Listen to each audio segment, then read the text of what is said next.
Chapter 1505. Gu Mengmeng nodded her head obediently. Snake then hugged her in his arms in satisfaction and kissed her little hand gently. He then continued, "You have to remember, I am not like the moonlight that you can see but not touch. I am your boyfriend and I am willing to do anything for you. I also have the ability to protect you. I went through so much trouble to come to your side, not just for you to let me off. Don't belittle yourself in the future. You are not a flaw, you are my life. So, don't ever talk about leaving me again, understand? Things like breaking up. I don't want to hear it a second time. Don't even think about it in the future. But, no buts." Snake gritted his teeth and stared into Gu Mengmeng's eyes. "I can't leave you.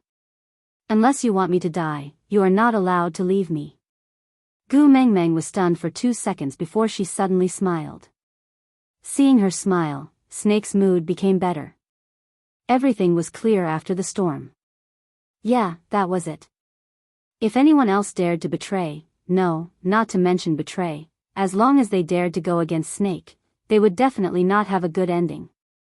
But Gu Mengmeng was an exception. She only needed to smile, whisper some gentle words or even cast a glance at him. Snake would surrender in a matter of minutes and the storm would turn into a sunny day. "What are you smiling at?" Tapping Gu Mengmeng's little nose, Snake asked without any temper. Gu Mengmeng cleared her throat. "According to your character as a CEO, shouldn't you say, if you dare to leave me, I will kill you? Why would it be, I can't leave you unless you want me to die? Isn't this if you dare to leave me, I will kill myself in front of you only used by women?" Snake was not annoyed. He just hugged Gu Mengmeng and kissed her. "Because I know my own limits. I can't bear to hurt you. Moreover, I have seen you with cuts all over your body. So I know how afraid I am of you getting hurt." But Snake did not say the second sentence out loud. "Then won't you be in my clutches in the future?" Gu Mengmeng blinked her eyes and asked. Snake nodded his head honestly and said without any hesitation, "The only thing I will not give in to you is breaking up. Other than that, I'll do whatever you say. I'll listen to you. You can do whatever you want." Gu Mengmeng lowered her head and said softly, "You will spoil me like this. It's better to spoil her." Snake kissed her and said, "My woman should be domineering." Gu Mengmeng smiled without saying a word, expressing her helplessness towards Snake's worldview. Snake pulled Gu Mengmeng's chin and said, "So, I want you to give me a definite answer. You will not leave me again, right? It depends on your performance." Gu Mengmeng blushed and turned her head away, feeling a little shy. She did not answer yes. Because when she said that, it felt as if she had agreed to marry him, but he clearly hadn't proposed yet. But Gu Mengmeng did not know that her ambiguous answer had dug a big hole for herself. Because from then on, Snake had to follow her even when she went to the toilet. He was afraid that she would climb out of the toilet's ventilation window and escape on a UFO. Chapter 1506. When Snake was bathing Gu Mengmeng, he had already instructed his assistant to fetch another set of gown from the villa. Although there was no makeup team to redo Gu Mengmeng's makeup, Gu Mengmeng was young and had good skin. She looked beautiful even without any makeup. After changing into the new gown, her hair was blown straight by Snake, draping lightly behind her back. When Gu Mengmeng held Snake's hand and walked down from the second floor, the scene downstairs was a little strange. How should she put it? The originally harmonious banquet now looked like a court. An old couple sat on a European-style sofa in the middle of the hall. It was obvious that they were of a certain age, but they weren't old. Their every movement exuded a sense of nobility. The man took out an old pocket watch from his jacket pocket, glanced at it, and then said in Chinese that wasn't too standard, "Now, an hour has passed. If you cannot give me a satisfactory answer, then, today's matter will be escalated to the national level. I don't know if you can bear the responsibility of insulting the F country's royalty." Gu Mengmeng looked at Snake in a daze. Snake only patted her little hand that was in the crook of his arm, indicating for her to wait and see. Gu Mengmeng nodded obediently and followed Snake to the middle of the hall. Father, Mother. Snake was very polite and gentlemanly. To be honest, Snake had never been so polite to these two since he was born. So, when he greeted them so formally, they felt a little flattered. Uncle, Auntie. Gu Mengmeng said awkwardly. She looked at the two nobles carefully and wondered if she should run away or just use Snake as a meat shield if they threw something at her. Snake's mother saw Snake's arm and the hand that was gently placed on Gu Mengmeng's hand and instantly understood where her son's respect for them came from. It seemed like Snake really liked this girl. So, a smile bloomed on Snake's mother's face. Just based on this point, this daughter-in-law was a good one to be able to make this iceberg-like son treat them with such respect. If Snake could get along better with his family after marrying her, then this daughter-in-law would be a gift from the heavens. It was no exaggeration to say that Snake's mother was already thinking about which noble her future grandson should hire as a private tutor as she looked at Gu Mengmeng. Come, my precious daughter-in-law. Snake's mother waved at Gu Mengmeng warmly. Gu Mengmeng felt that this development was different from the television series and was a little confused. Snake smiled and nodded. He let go of Gu Mengmeng's hand and let her sit beside his mother obediently. Snake's mother held on to Gu Mengmeng's little hand lovingly and said with a face full of love, "Don't be afraid, Mother will stand up for you. Although this isn't F country, we won't let anyone bully our daughter-in-law." That's right. The old gentleman at the side slammed his walking stick on the ground and said, "Our precious daughter-in-law has been humiliated here. You must give us an explanation." Gu Mengmeng was at a loss. So this court-like scene was to help prevent her anger? Who are you interrogating?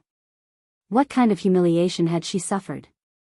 Snakel's lips curled into a smile, not because of anything else, but because Gu Mengmeng did not reject the term daughter-in-law.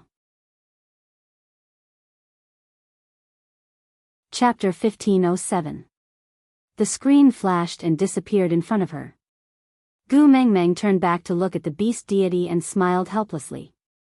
So he met his parents? Don't tell me the next episode will be about him getting married? The beast deity shrugged. I don't know. The children will have their own blessings.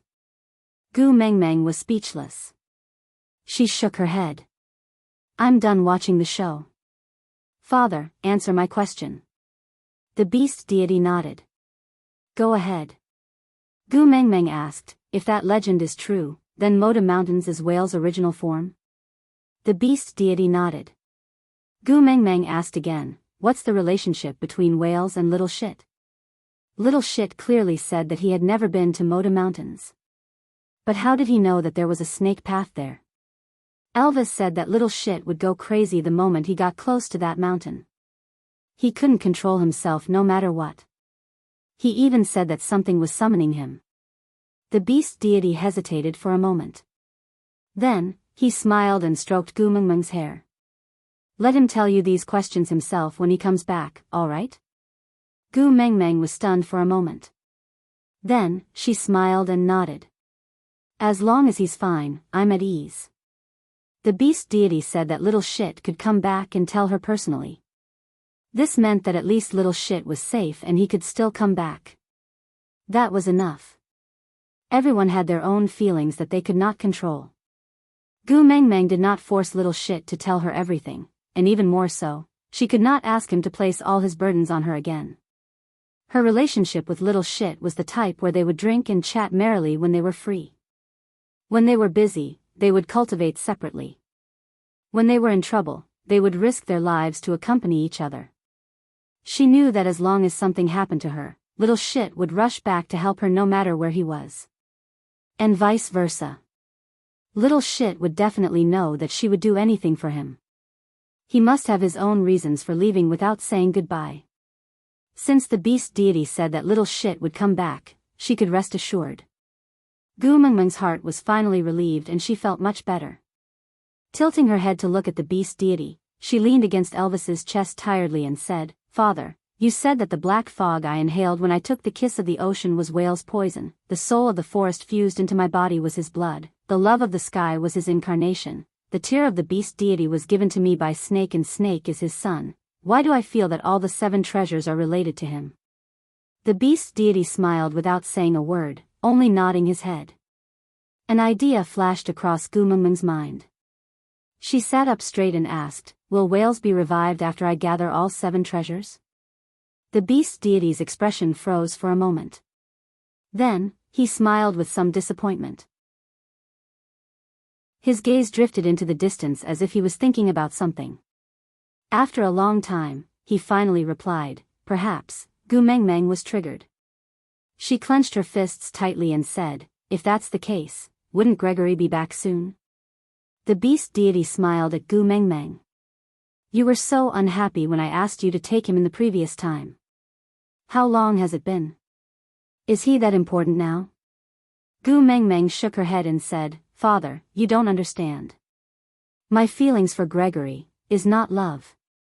I just don't have the strength to bear the burden of losing human lives one after another. The feeling of sitting back and enjoying the fruits of others' labor, and it's a heavy price at that, is too torturous.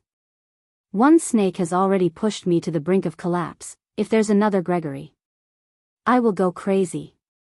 Aside from the topic.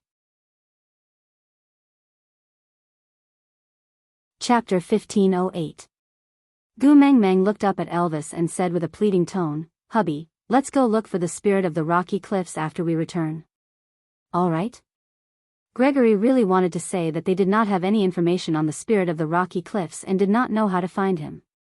But looking at Gu Mengmeng's swollen eyes and hoarse throat, Elvis could not say a word of a no. He could only nod his head and say with a doting and heartache smile, "Yes." Gu Mengmeng heaved a sigh of relief and finally relaxed. If she could save Gregory and revive him, then there would always be a chance to make up for what she owed him. That would be good, that would be good. With her heart relaxed, Gu Mengmeng's brain started to become more active. She looked at the beast deity and asked, "But, Wang Xiaoxin has been dead for over 1,000 years. Now that Wales has been revived, it would just be adding another pitiful person to this world." The beast deity smiled with an inscrutable air of a deity. He just said something that seemed right but was not right. Everything is fated. No matter if it's sorrow or happiness, misfortune or fortune, there will always be a predetermined outcome. Her father rarely kept Gu Mengmeng in suspense. Gu Mengmeng understood that he did not want to say, so she did not force him. She just smiled and said, "Father, if you don't want to say, I won't ask. Don't play official with me, I'm not used to it." "All right." The beast deity looked at Gu Mengmeng lovingly. Seeing that her complexion was much better, he then said, "All right, don't you have all the answers you want? Hurry back, that little fox of yours is quite pitiful to be alone." Gu Mengmeng nodded and hugged the beast deity before saying, "I'll leave first." Elvis carried Gu Mengmeng and descended in a weightless state. He suddenly opened his eyes and met Li's worried gaze. Gu Mengmeng returned a smile and Li's brows slowly relaxed. His gaze also softened.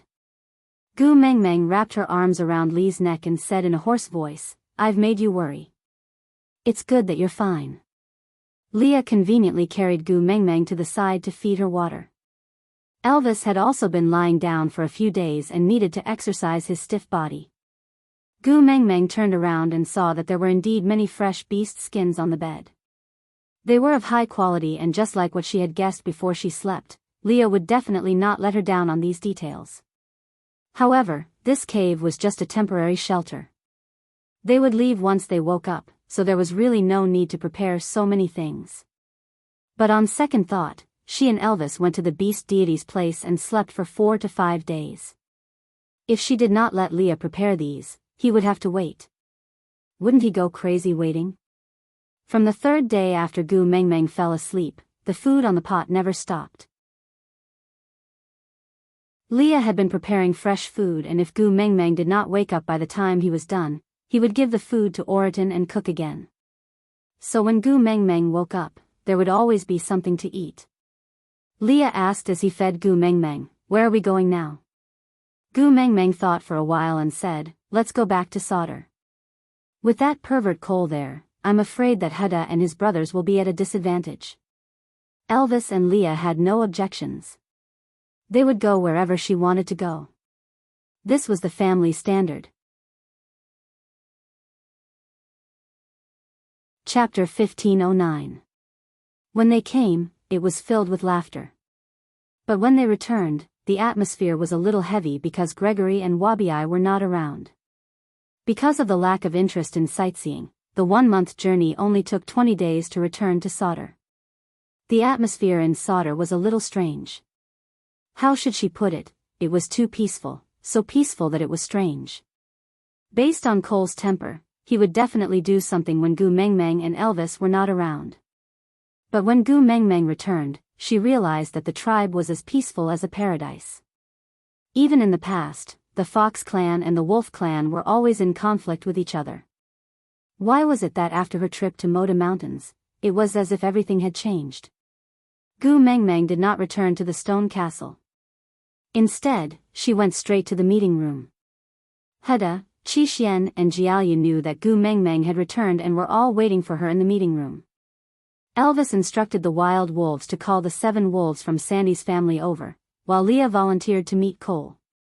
Although Gu Mengmeng was worried that Cole would use his status as the Fox King to pressure Leah, but other than Leah, there was no one else who would not fall into Cole's trap. Leah kissed Gu Mengmeng's forehead, assuring her that he could retreat unscathed and not let her worry.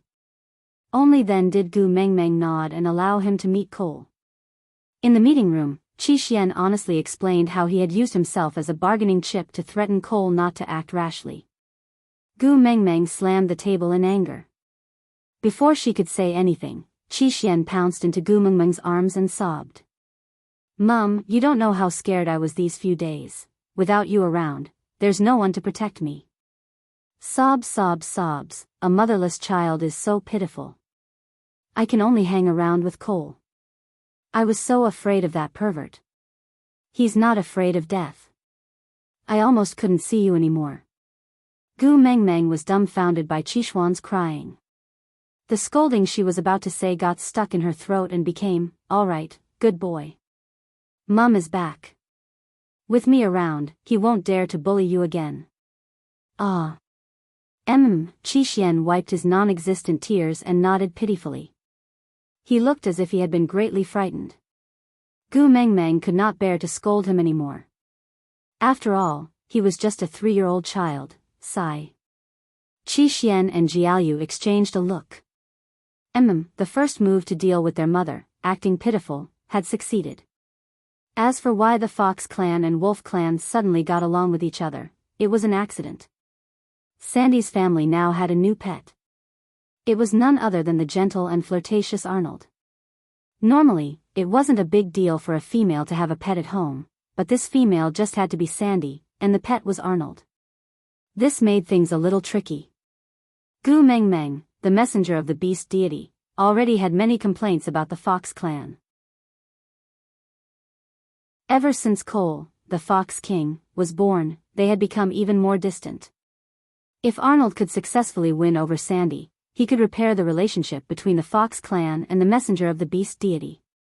If Arnold also impregnated Sandy and successfully became in-laws with Gu Mengmeng, then the relationship between the Fox clan and the messenger of the beast deity would be even more stable.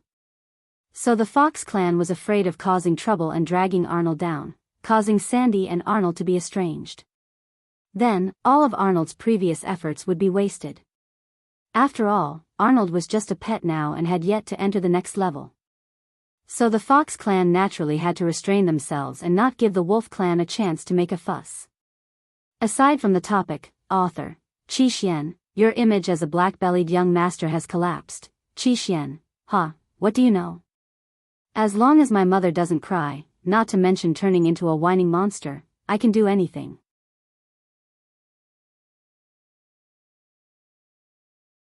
Chapter 1510. And the situation at the Wolf clan's side was not much better. Arnold might not be Hodgson's match in terms of combat abilities, and he might not even be able to defeat Jerry or any of the 7 wolves. However, when it came to scheming and making a favorable impression, the 7 wolves together were not Arnold's match. Just from the fact that even their 7 legitimate partners couldn't stop Arnold, a pursuer, from obtaining Sandy's heart, it was clear that this was the case. Now that Arnold was a battle pet, he had more opportunities to show his presence in front of Sandy. The sense of crisis that the wolves were feeling was growing. After all, Sandy had yet to give birth to a child for the wolf clan. If Arnold became the leader and his child mated with Gu Meng Meng, then the wolf clan, not to mention anything else, they would not be able to raise their heads in front of the Wolf King. Even if the Wolf King didn't blame them, they wouldn't have the face to continue living if they let the opponent win. Moreover, although Gu Meng Meng was the messenger of the beast deity, she was also the queen of the wolf clan. She only had 4 children and they were all the young masters of the wolf clan. If Arnold mated with Sandy, then wouldn't the young masters of the wolf clan be in the hands of the fox clan? Thinking about how much Gu Meng Meng valued her children, the queen would definitely side with the fox clan for the sake of her sons. Then the Wolf King's position in the family, intolerable, this was definitely intolerable. So, the most important thing now was to let Sandy give birth to a litter of cubs for the wolf clan before she mated with Arnold. It would be best if it was a female, but it did not matter if it was not. After all, Sandy was a half-orc and the chances of getting pregnant were there. After giving birth to this litter, who knew how many years it would take for her to get pregnant again? Who knew what would happen in between? Maybe Sandy had seen through Arnold's true colors and did not like him anymore? Or maybe because of the children, she valued the 7 wolves more. Anyway, no matter what, they had to let Sandy give birth to the wolf clan's children first. To achieve this goal, the entire wolf clan unanimously decided not to fall out with Arnold before Sandy got pregnant.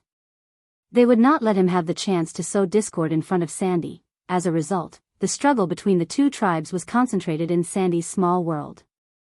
Only at home was the uncivilized version of Empresses in the Palace being played out every day, but the 2 tribes in the tribe were so harmonious, it was embarrassing. Gu Meng Meng face-bombed and looked at Huda, then at Jiaoyu. Finally, her gaze landed on Qi Xian. Sandy said before I left that she would not accept Arnold. I believe she will not go back on her words. Tell me, whose idea was it? The 3 sons were silent for 2 seconds, then shook their heads in unison and said in unison, "It wasn't me." Gu Meng Meng raised her eyebrows and smiled. Leniency for those who confess, severity for those who resist. The 3 sons shrugged in unison, obviously knowing that Gu Meng Meng could not do anything to them. With an innocent look, they said in unison, "It's really not our principle."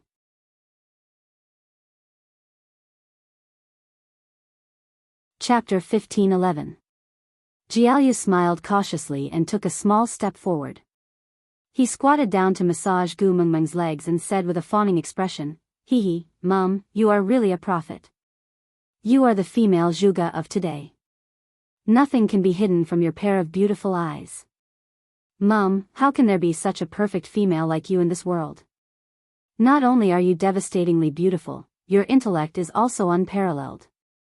"Stop." Gu Meng Meng poked Jiaoyu's head and said, "Stop trying to seduce me. Confess honestly and you will not suffer any physical pain." Jiaoyu naturally knew that Gu Meng Meng would not really beat him up because of this matter. He just smiled mischievously and said, "How am I trying to seduce you? I am speaking from the bottom of my heart." Seeing Gu Meng Meng glaring at him, Jiaoyu stopped being mischievous and obediently smiled and said, "Speak all right? Mum, how would I dare to hide what you want to know? Am I not afraid that you will cry?" Gu Meng Meng suddenly felt a sense of heroism. She had only cried once because of Qi Xian. Just once. Indeed, the effect was very good.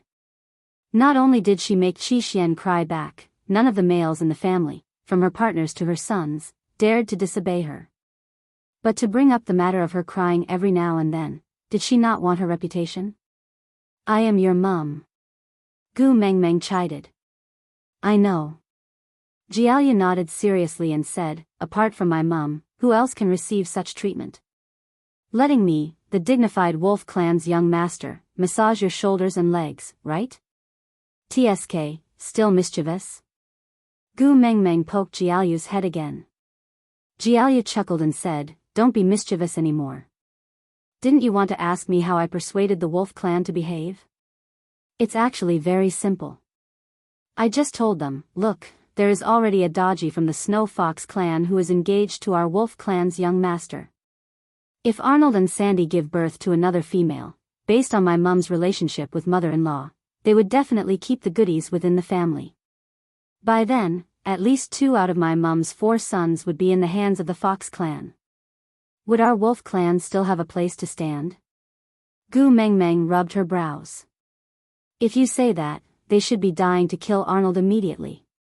Why would they choose to keep the peace? Jiaoyu slammed the table and said, "She is indeed my mother, she is too smart." You guessed it right. At that time, the wolf clan's elder was unwilling and took the lead to directly bite Arnold to death. In the end, as Jiaoyu spoke, he suddenly stood up and patted his chest. Like a hero, he said, "Your son," immediately used the prestige of the wolf clan's young master to say, "Wait." Gu Mengmeng was amused by Jiaoyu's storytelling manner. She pinched him and said, "Speak properly."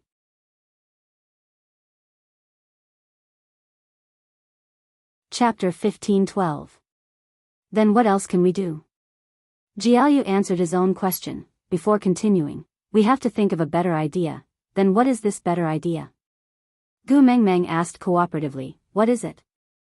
Jiaoyu glanced at Gu Mengmeng and laughed. "Don't the Fox clan want Arnold to mate with mother-in-law, and then incite her to rope you in? If we kill Arnold, there will be Arnold Chi, Arnold T, Arnold Mei, Arnold Lau, and so on, right?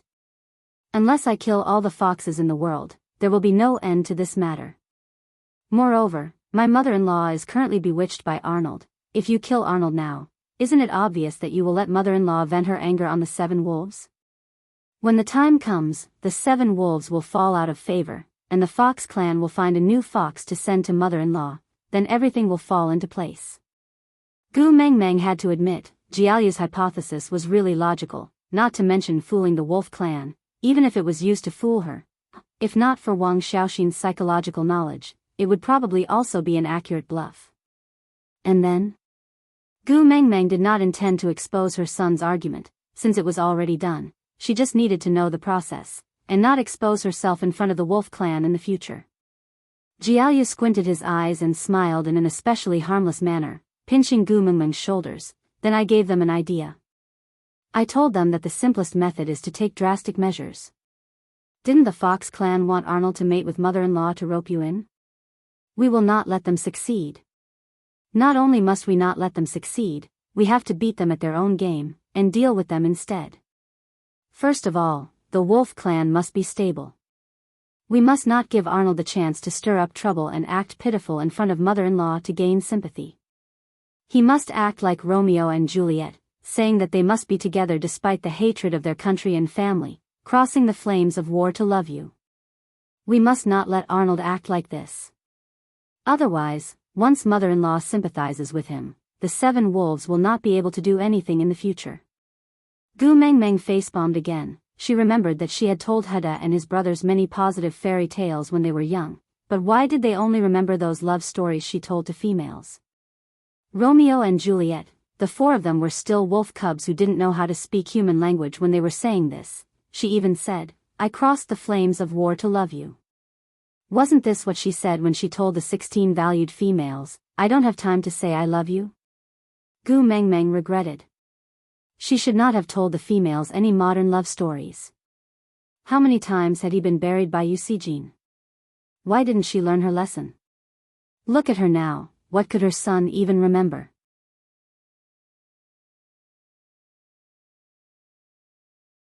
Chapter 15:13. Gu Mengmeng's head really hurt. She looked at her sons with a strange gaze. She now understood why Elvis did not allow her to teach her sons. If she continued teaching them, they would all be able to go back to ancient times and act in empresses in the palace. She did not need to memorize the script and could just improvise like palace scheming. Son, Jiaoyu was smart, but he was not as good as Qi Xian at reading people's thoughts and body language. Qi Xian kicked Jiaoyu from behind. Only then did Jiaoyu notice that Gu Mengmeng's expression was not right. He retracted his arrogant ramblings and cleared his throat, saying carefully, "Mum, don't be angry. I'm not scheming against mother-in-law. It's just that I'm afraid something will happen to the tribe when you're not around, so I'm using this method to stabilize the various powers." Second brother used his life to threaten Cole. But if the wolf clan and the fox clan really fought, even if Cole did not do anything, it would definitely be a situation where both sides would suffer. After all, this was not a battle between two tribes. It was a battle between two tribes. Two complete tribes with a beast king. You handed Sauter over to Big Brother and me to guard. I can't possibly watch you go out for a trip only to come back with broken walls and a scene of desolation, right? Moreover, I only taught the 7 wolves to treat mother-in-law better and let them please her.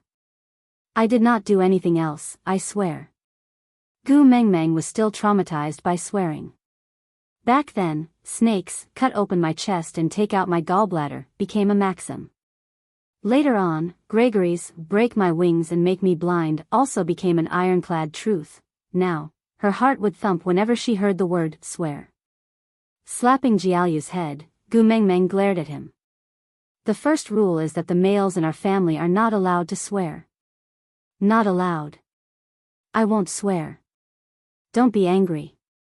Jiaoyu was really afraid of Gu Mengmeng. After all, he only had one mother.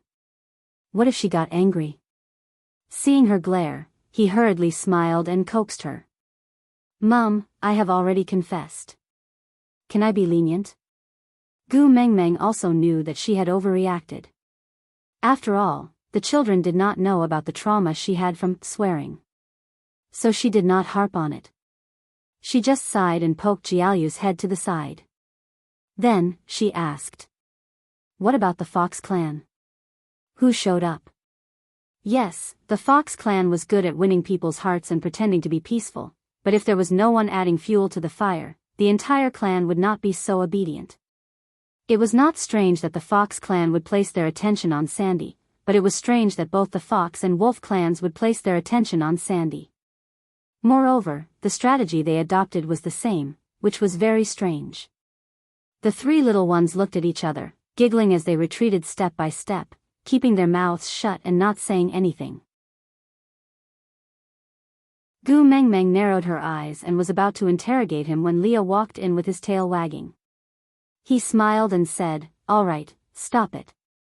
I was the one who came up with the idea, and I was also the one who came up with the Fox clan. Before I left, I told these 3 guys not to tell anyone that I was the one who set this up. Otherwise, if someone found out, it would definitely be exposed. So no matter how you ask them, they won't say anything. The pride of the Wolf clan does not allow them to go back on their word. Daddy Leah, you're finally back. We couldn't hold on much longer." Jiaoyu heaved a long sigh of relief, as if he had seen his savior.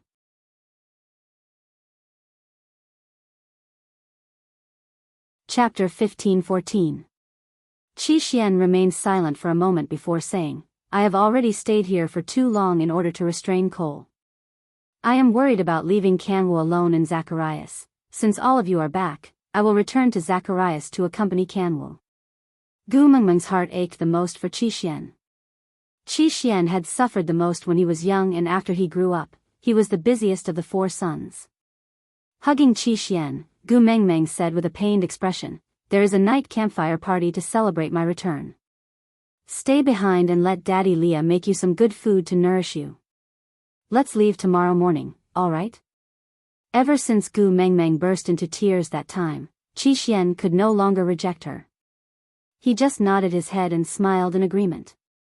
Elvis had been away for a long time. Although the Wolf clan did not do anything on the surface, they were still extremely sullen. Elvis naturally had many matters to settle after returning. Gu Mengmeng tidied Elvis's beastskin dress as she said, "Go on, you are the Wolf King and the whole pack of wolves is waiting to see you. I will go to Sandy's place to take a look. With Leah accompanying me, it will be fine." Elvis also knew that ever since Gregory's incident, he and Leah had been overly anxious, causing Gu Mengmeng to be under a lot of pressure. And Gu Mengmeng hoped that he would divert his attention elsewhere and not be too anxious because of her emotions. Actually, how could he not be anxious about her? However, he was willing to cooperate with her arrangements and let her believe that his attention had already shifted. Nodding, he planted a kiss on Gu Mengmeng's forehead and said, "I will go and fetch you before the night campfire party." Gu Mengmeng nodded in agreement, then shot a look at her 3 sons, telling them to follow Elvis over. Stepping on his shoulders, it would be easier to establish the prestige of the Wolf clan's young master. After Elvis left with his 3 sons, Leah handed over the task of organizing the night campfire party to Oriton. Oriton was both the guardian of the messenger of the beast deity and Gumengmeng's guardian beast. Although he was not a witch doctor, no one dared to doubt him. After Gumengmeng came to the beast world, the night campfire party was held much more frequently than before. Although Oriton had never personally organized one, he had assisted Leah many times and was rather familiar with it. With nothing to do, Leah carried Gumengmeng and wagged his tail as he walked out of the meeting room towards Sandy's place. Gumengmeng looped her arms around his neck and asked, "Cole, what?"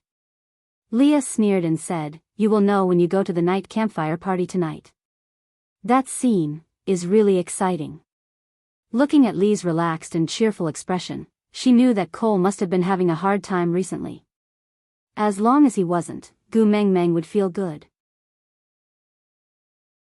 As for what was wrong with him, Gumengmeng did not really want to know. Gu Waoling, Tian, of Tumutu, to long to say, wolf, to say, to of mu. Sandy was sitting on the other side of the cave entrance with the 7 wolves surrounding her attentively. If not for the difference in height, Gumengmeng would have thought that she was looking at Snow White. Sandy wore an awkward expression, unable to decide whether to laugh or cry. From time to time, he would sneak a peek at Arnold, but he did not dare to turn around to look at him. One moment, Hodgson would stuff a piece of fruit into his mouth, the next moment, Jerry would hand him a cup of honey water.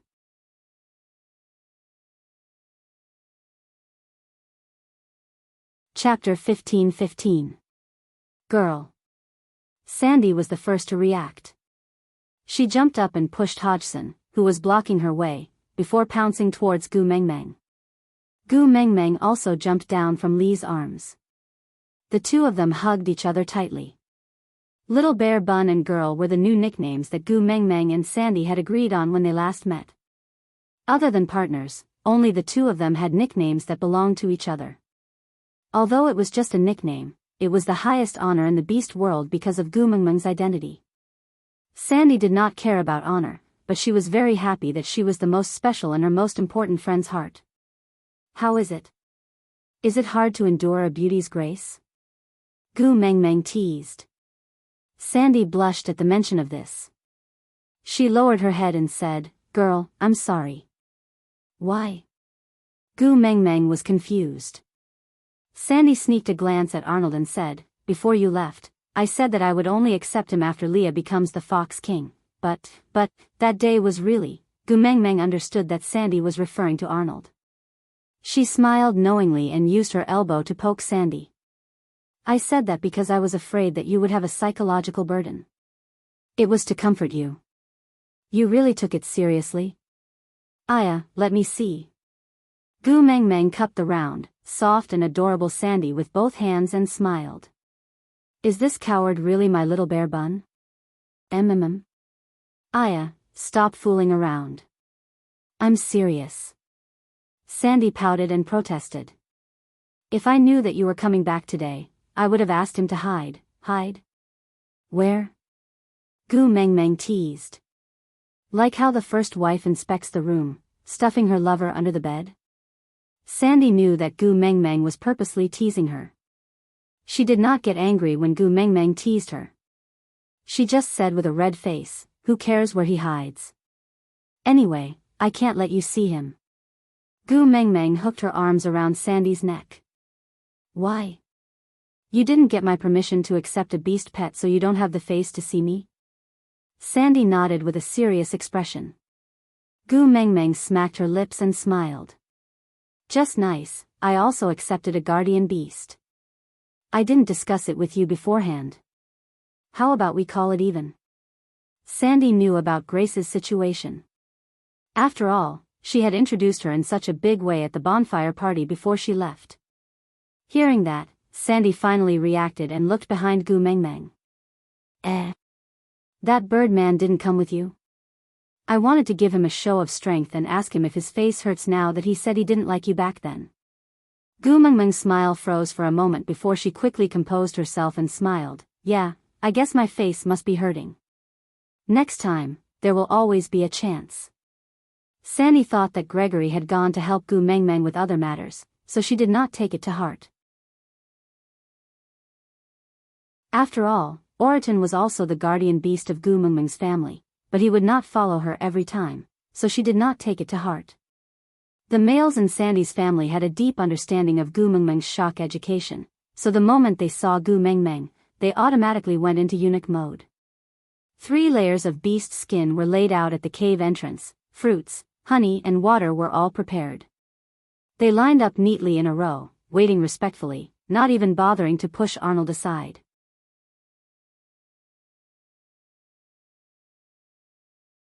Chapter 15-16.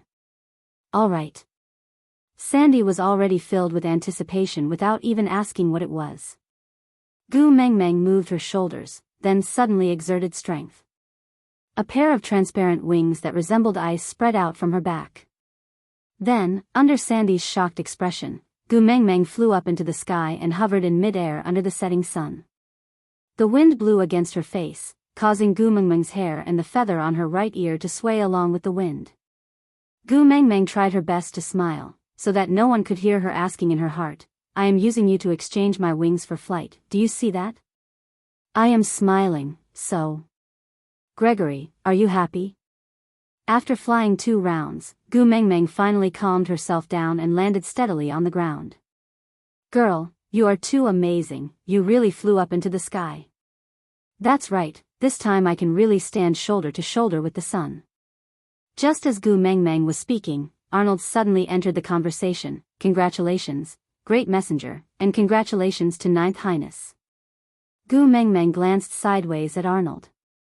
Arnold continued, everyone knows that the great messenger wants the love of the sky so that Ninth Highness can have children. Now that the love of the sky is in our hands, the Snow Fox clan will have a new noble. Gu Mengmeng was about to speak, but Leah beat her to it. Looks like you are really pampered, so much that you have nothing to fear. Arnold did not seem to understand and just stared blankly at Leah. Leah waved his tail and stood up to walk in front of Arnold. As a senior beast pet, let me give you a piece of advice as someone who has been through it. Don't think that everything will be fine just because you have a status. There is a limit to how much she can dote on you. If you touch on her taboo, females will turn on you more ruthlessly than males. I am willing to hear the details. Arnold still did not understand what Leah meant, but he could see that Sandy's expression did not look too good, but he did not know what he had done wrong, so he could only put on an attitude of listening attentively. Leah tilted his body and swayed his tail, smiling. As a beast pet, the most basic thing is to learn how to read people's expressions, right? When the 2 of them gather together to talk, don't mention you, a mere beast pet. Did you see that row of people standing there? Which one of them does not have more authority than you? Do you see who dares to interrupt? Even if it's me, I have to think twice before intervening between the 2 of them, but you, dare to say anything? Arnold's heart skipped a beat. It was not that he did not realize that Bode and the rest did not dare to make a sound when Gu Mengmeng and Sandy were talking to each other. It was the exact opposite. He had discovered it, so he intentionally interrupted. He thought that since Leah was the 9th Highness of the Snow Fox tribe, he was accompanying Gu Mengmeng to meet Sandy today and the Wolf King was not around, so it was a good opportunity to teach the 7 wolves a lesson. As long as he interfered, even if Gu Mengmeng just said a few perfunctory words to him, his status in the family would rise by quite a lot. Moreover, as long as Gu Mengmeng interfered, it would prove that Gu Mengmeng was fated with Leah and was still close to the Snow Fox tribe. In that case, Sandy would not have anything to worry about and the mating would happen naturally. But he did not expect that the one to talk to him was not Gu Mengmeng, but Leah. Looking at Sandy's expression, Arnold knew that he had outsmarted himself. I'm sorry, Arnold was rude. I just wanted to congratulate His Highness. Congratulate? Leah chuckled coldly, shaking his head. You don't know about the relationship between my Gu Mengmeng and the Fox King? Or do you not know about the feud between me and the Fox King? Do you think you have the right to congratulate me? Digression. Once Gregory left the stage, everyone seemed to be in low spirits.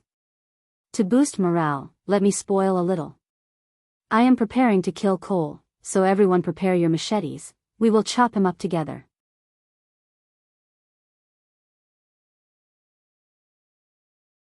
Chapter 15-17. Lee's meaning was very clear. He was saying that Arnold was Cole's man and he had gotten close to Sandy under Cole's instructions. Arnold had no way of defending himself against this. In the beginning, he got close to Sandy on purpose, but later on, he really liked Sandy. But the two of them were burdened with so many benefits. It was not that he did not know that Leah had made use of him before he left, but he still chose to add fuel to the fire and use it to get close to Sandy. Even if this way, he would be entangled with countless troubles and it would be hard for him to escape. But even if he was doomed to eternal damnation, he still wanted to get close to Sandy. But now, his sincerity could not change the ulterior motives he had when he first approached her. It also could not change the fact that he was carrying the mission of the Snow Fox tribe and the Fox King's orders. He had to mate with Sandy as soon as possible and let her give birth to his child to stabilize the relationship between the messenger of the beast deity and the Snow Fox tribe. But at the same time, his love for Sandy was also real. He felt that these two matters did not clash. But now, he could not say anything. Sandy cared about Gu Mengmeng.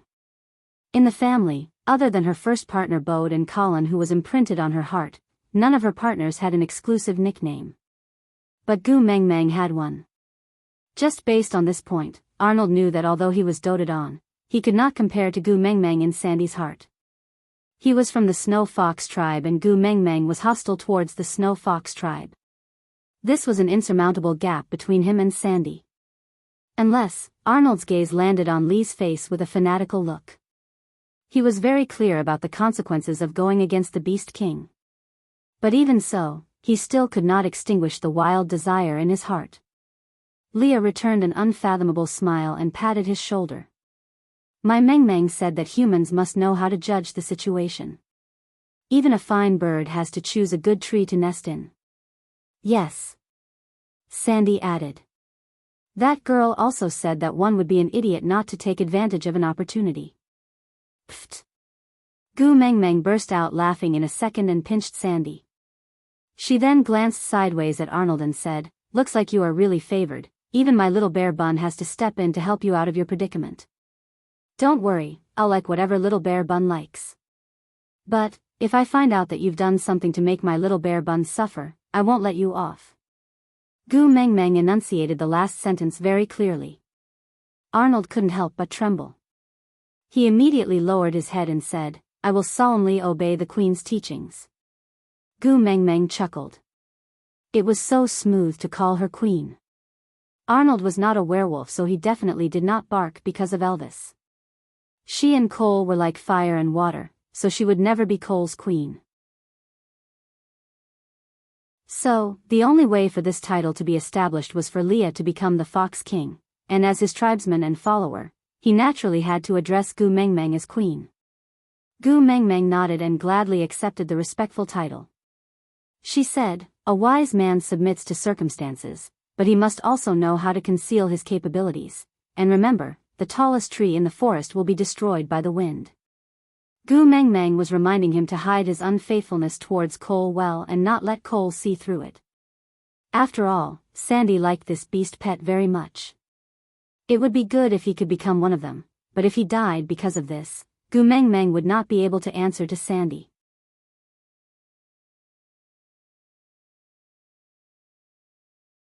Chapter 15-18. Gu Mengmeng did not bother about Arnold anymore and chatted with Sandy for a while. At sunset, Elvis came to fetch her. After mating, Gu Mengmeng fulfilled her promise. In front of Elvis and Leah, she treated herself as a severely handicapped person who could not take care of herself. So even though she had legs and now wings to walk and fly, as long as Elvis and Leah were around, she had to be carried when she moved. The campfire party was unprecedentedly grand. Because when Gu Mengmeng was not around, people from the wolf tribe came to seek shelter one after another, while the fox tribe also had the hearts of many. almost all the branches of the two races had gathered in solder. Then, the state of the campfire party changed slightly. In the past, the main campfire belonged to Gu Mengmeng, while the others would light their bonfires according to the number of females in their families. Then, those who were closer to Gu Mengmeng would sit closer to the main campfire. But Cole was single and he could not live without a campfire. So the two tribe elders discussed harmoniously and finally decided to change the system slightly. The original Gu Mengmeng would be the main campfire seat, and now there would be two campfires to be the main campfire seat. Gu Mengmeng would sit at the main campfire of the wolf tribe as the queen, while Cole would start another campfire as the fox king. As a result, the party was divided into two groups.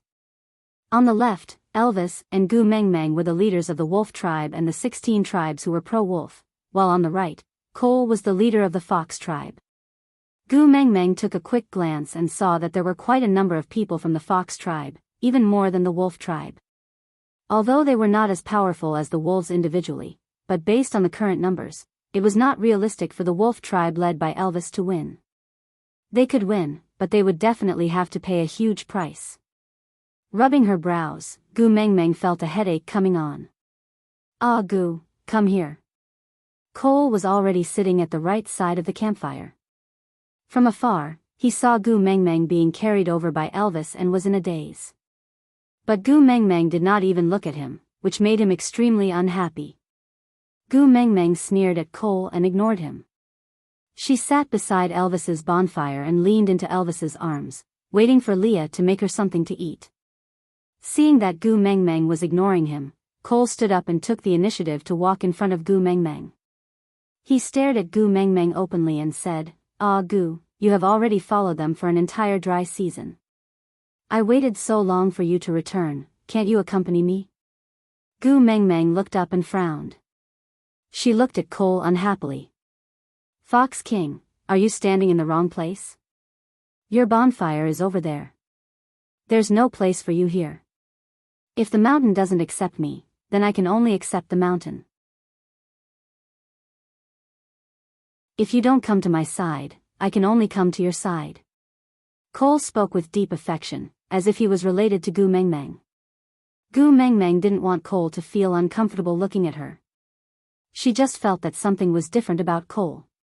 After sizing him up for a long time, she still could not figure out what was wrong. Cole gladly accepted Gu Mengmeng's scrutiny. He just smiled and opened his arms. "Ah Gu, come here. I will let you look at me slowly, alright?" Gu Mengmeng's gaze stopped on Cole's face. She suddenly understood.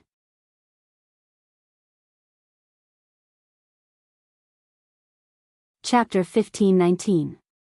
Leah swayed his tail and whispered into Gu Mengmeng's ear, "Interesting?" Gu Mengmeng looked back at Leah and laughed. Although Qishuan's skills were not high enough and he could not change too much, but even if he changed the smallest details, it was enough to cause the trajectory to change and create a butterfly effect. Leah went to see Cole just now to confirm if the medicinal bug had completely controlled Cole. From Lee's expression when he returned, Leah must have added fuel to the fire when they were alone. "Interesting, of course it's interesting." Gu Mengmeng was all too clear about the state of a male in the beast world after falling in love, wasn't it? Especially for someone like Cole who would do anything to achieve his goals. He could get whatever he wanted in his lifetime. As long as he was willing to scheme, there was no goal he could not achieve. Love but not get, how interesting would that be? Cole frowned. He did not like how Gu Mengmeng shifted her gaze away from him. "Ah Gu." Cole called out in a low voice. Gu Mengmeng replied lazily, "What?" Cole was taken aback, clearly not expecting Gu Mengmeng to really answer him. He thought that Gu Mengmeng would coldly tell him not to use such a disgusting term to call her like before. But she actually agreed. His heart warmed and even his voice softened. "I have not seen you for an entire dry season and I really miss you. Accompany me to the Fox clan's campfire, all right?" "No." She glanced sideways at Cole and said, "Before I went to Moda Mountains, you scared Gregory so badly that he refused to come back with me, so I'm still angry now and don't want to talk to you." Cole nodded and said, so I'm not going to talk to you. He is just a guardian beast. He is also my guardian beast and one that I dote on. Gu Mengmeng said coldly, and you, what are you? Cole was speechless and clenched his fists tightly. He had no status, he had no status. Gu Mengmeng's words were like a knife stabbing into his heart. He watched helplessly as his blood flowed like a river. He frowned and said, "You won't be angry if I capture him back for you?" Gu Mengmeng's words were like a knife stabbing into his heart. Gu Mengmeng chuckled and said, "Capture? How to capture? I didn't know. Lord Fox King can fly. You can go up to Motu?" Cole took a deep breath and said, "I can't fly, but I can get on Moto." "How?" "Climb up?" Gu Mengmeng asked nonchalantly. Cole explained patiently, "Didn't you send Miranda to the Moto Mountains?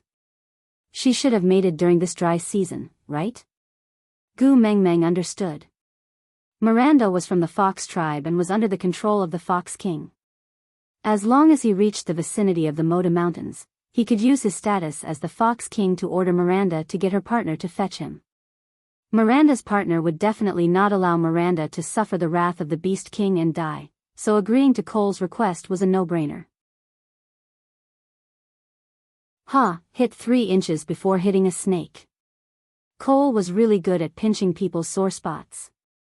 Miranda was pregnant with a child and that child was useful to Gu Mengmeng, so she definitely could not let Cole find trouble with Miranda at this time. Moreover, she had promised Miranda that she would keep her safe.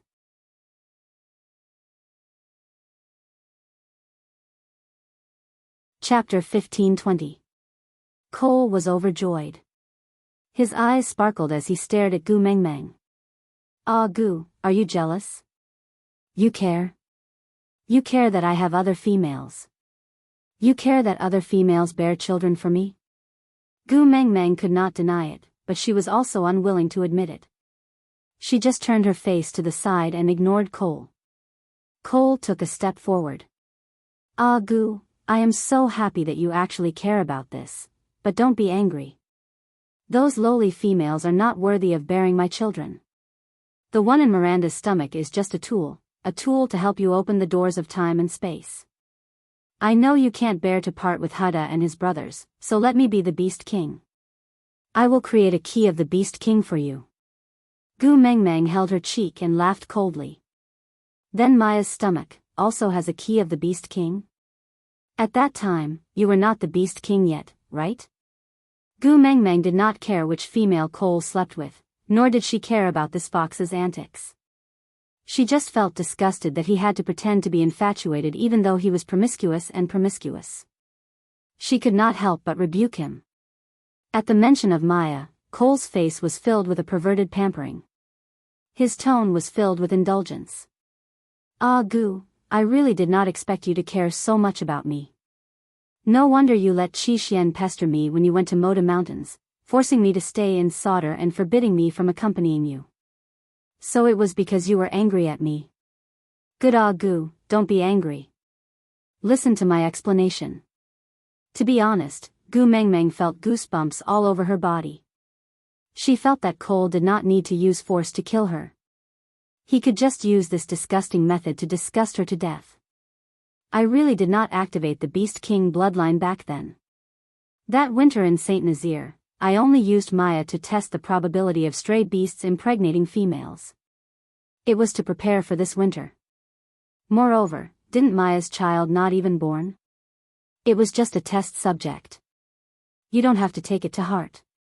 In this world, you are the only one who can bear a child for me. Ah Gu, only the child you bear for me is the treasure in my heart. Only the child I acknowledge. So you never intended to let Maya's child live from the start? Gu Mengmeng frowned, her eyes filled with disgust. Cole nodded his head honestly. "Other than the ones you gave birth to, I will not allow any foxes that could threaten my position as the Beast King to exist." As Cole said that, he instinctively glanced at Leah. Lee's gaze met Cole's and he smiled faintly. "Is the Fox King looking at me? Aya, you're not going to attack me, are you?" With that, Leah suddenly turned around and pounced into Gu Mengmeng's arms. He said coquettishly and pretentiously, "Meng Meng, look, the great Fox King is using his status to bully me again. Sobs, sobs, sobs. He used to bully me like this in the past. The last time, he even beat me up until I revealed my true form. Meng Meng, if you really take him in one day, I won't be able to survive." Gu Mengmeng knew that Leah was purposely provoking Cole's anger because the more Cole's emotions fluctuated, the more control the medicinal bug had over him and the more advantageous the situation would be for them.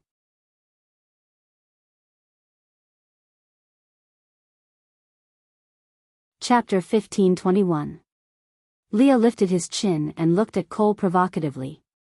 A crafty glint flashed across his long and narrow eyes and he said proudly, "See, no matter how strong you are, my Mengmeng's heart is still biased towards me." Leah had not said this for a long time. It seemed like, ever since they left the Snake King Valley, Leah had not said such coy words. After not hearing it for a long time, he suddenly felt a sense of familiarity. If Lee's deliberate provocation was nothing to Cole, then the gentleness in Gu Mengmeng's eyes really stung him. The veins on his forehead twitched. Leah and Gu Mengmeng exchanged glances and both of them had a tacit understanding. Cole had always been good at manipulating people's hearts and his control over his own emotions was at the peak of perfection. To fly into a rage with just a few words of provocation was really not his style. "Great Fox King, please return to your own campfire. Don't stand here and scare my partners." Gu Mengmeng chased him away without any hesitation. Cole wanted to speak to Gu Mengmeng again, but Gu Mengmeng just shook her head and ignored him. Cole swung his hands angrily and returned to his own campfire. However, his eyes were still fixed on Gu Mengmeng, as if he wanted to burn 2 holes in her body. Gu Mengmeng completely ignored Cole's gaze. She continued eating and playing as usual and was even gentler to Elvis and Leah than usual.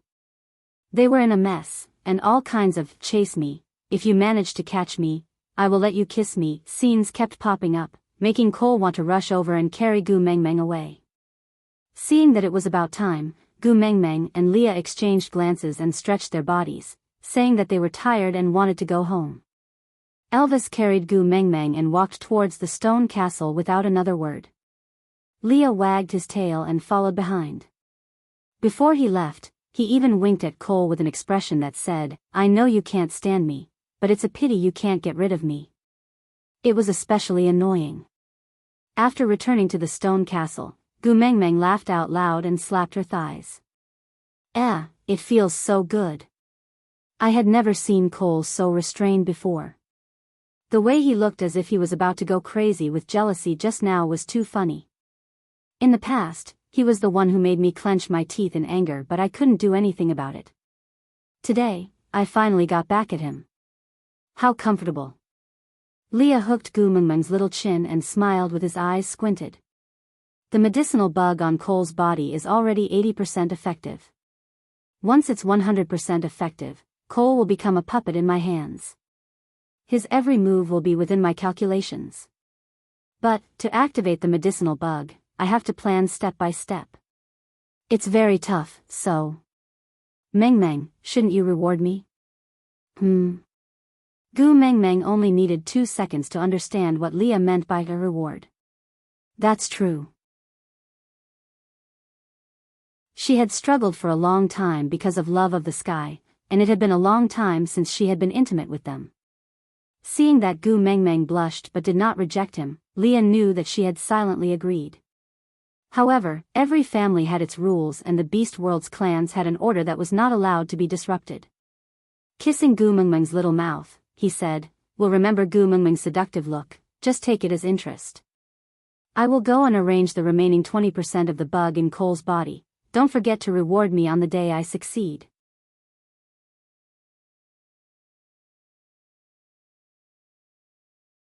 Chapter 1522. Elvis was taken aback at first, then he looked at Gu Mengmeng, his eyes were glowing green. Gu Mengmeng felt a little guilty and asked softly, which one is it?" Leah had long left the stone castle, but he did not set up anything. He just stood guard outside the stone castle, guarding the door for them. Looking up at the moonlight, Leah could not help but chuckle. 4 years ago, he had been guarding the door for them, and 4 years later, he was still the one guarding the door. But his current state of mind was completely different from then. In the house, Elvis's heart was beating like a drum. He was a little restless and absent-minded, only saying in a low, muffled voice, "Let me boil some water for you to bathe. You will feel more comfortable after bathing." Actually, he wished he could press her down right now. But she had this habit of bathing before and after, or else she would not let him touch her.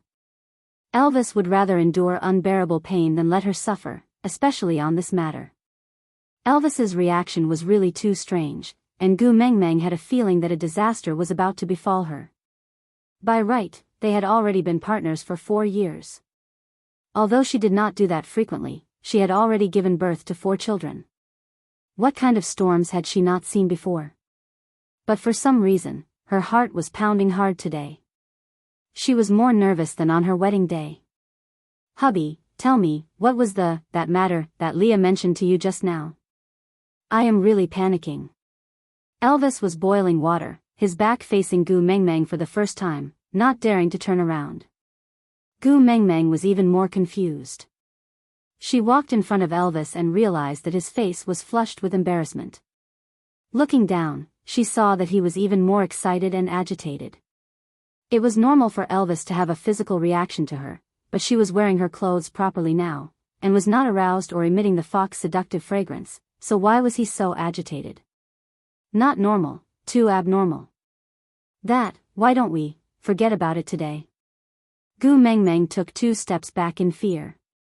Elvis looked at Gu Mengmeng with a hurt and disappointed expression. He pursed his lips and spat out a word, "Okay." He had clearly said okay, but Gu Mengmeng felt a very serious sense of guilt. He looked too pitiful, like a husky abandoned by its director, hanging his head and looking like he had nothing to live for. Gu Mengmeng mustered up her courage and took another step forward. She held Elvis's head with both hands and asked, "You want it?" Elvis whimpered and nodded.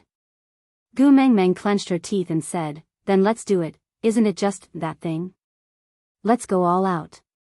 Gu Mengmeng thought, they were an old couple, Elvis would not bite her to death. Elvis's eyes lit up immediately and he hugged Gu Mengmeng excitedly. "Really? You agree?" Gu Mengmeng laughed bitterly. "I agree, what's there to disagree about?" She had already given birth to 4 children. It was too late to be sentimental now. "You're my husband. Everything we do is reasonable." Elvis stuck out his tongue and licked Gu Mengmeng's face harshly. "Don't worry, we already have 4 sons in our family, so I will let Leah have this one. However, once he has this child, I won't give in to him anymore.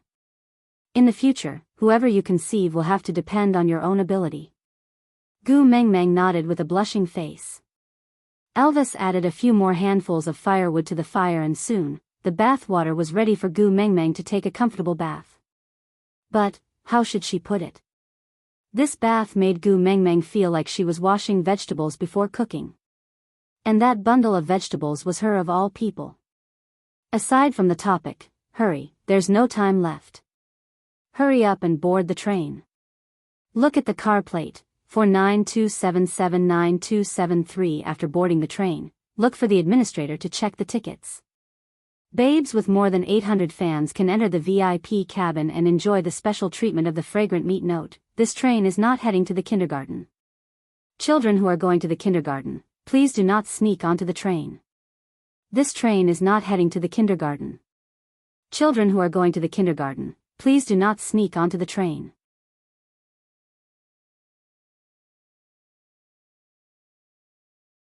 Chapter 1523. According to Gu Mengmeng's previous situation, she would have to sleep for at least 3 days and 3 nights after being tormented by Elvis like this. But miraculously, this time, Gu Mengmeng woke up early the next morning. When she sat up rubbing her eyes, Elvis and Leah were both stunned. I'll go prepare breakfast." Leah was only stunned for 2 seconds before he stood up and left the stone castle.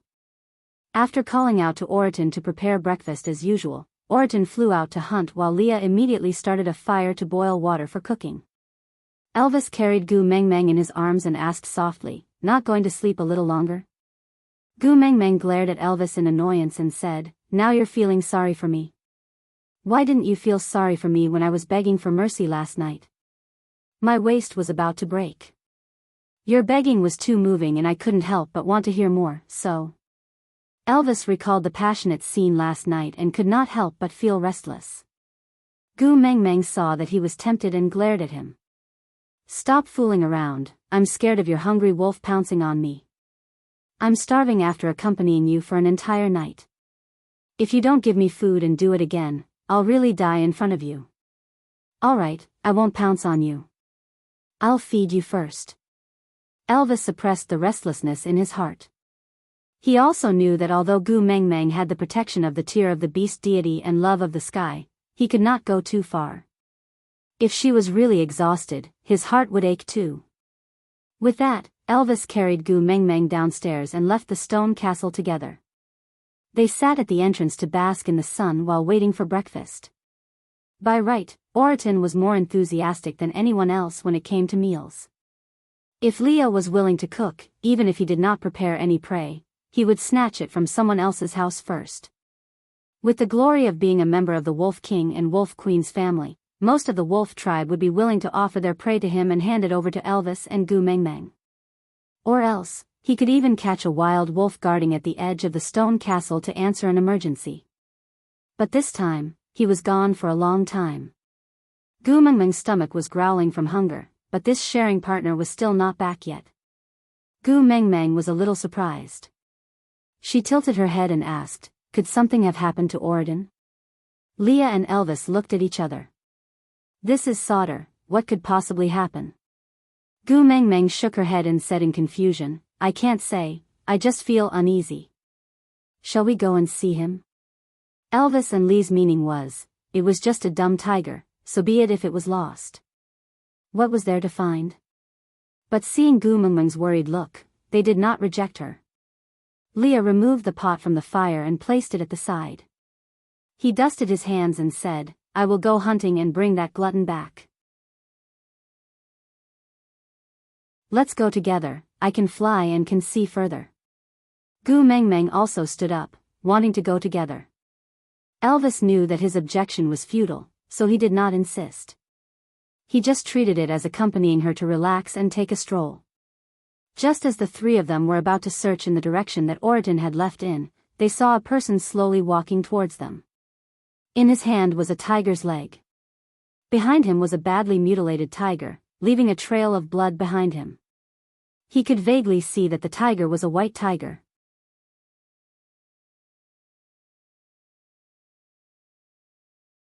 Chapter 1524. As for the person carrying Oriton, little shit? Gu Meng Meng's voice was filled with hesitation. Face, it was indeed little shit's face. But his entire aura was completely different. How should she put it? If little shit did not have a split personality, then this person must be little shit's twin brother from the same nest. Yeah. Little shit casually tossed Oriton onto the ground, not caring about his life or death. He only said, "I just happened to meet your family's tiger. I heard that it was going to hunt. I don't think it's necessary, just eat him." Leah understood Gu Meng Meng too well. If Oriton had died outside today, perhaps Gu Meng Meng would be upset for 2 days and forget about it. At most, he and Elvis would find the person who killed Oriton and avenge him. That would be the end of it. But now that Oriton had been brought back, Oriton must not die. Otherwise, it would become another knot in Gu Meng Meng's heart, especially since Gregory's incident had just happened not too long ago. So without waiting for Gu Meng Meng's instructions, Leah carried Oriton up from the ground. After a simple check, he gave Gu Meng Meng a reassuring smile. "Don't worry, he won't die." Gu Meng Meng heaved a sigh of relief. Her worried heart also calmed down. She walked up to Wabi-Ai and sized him up carefully. She asked uncertainly, "Are you, really little shit?" "Yeah."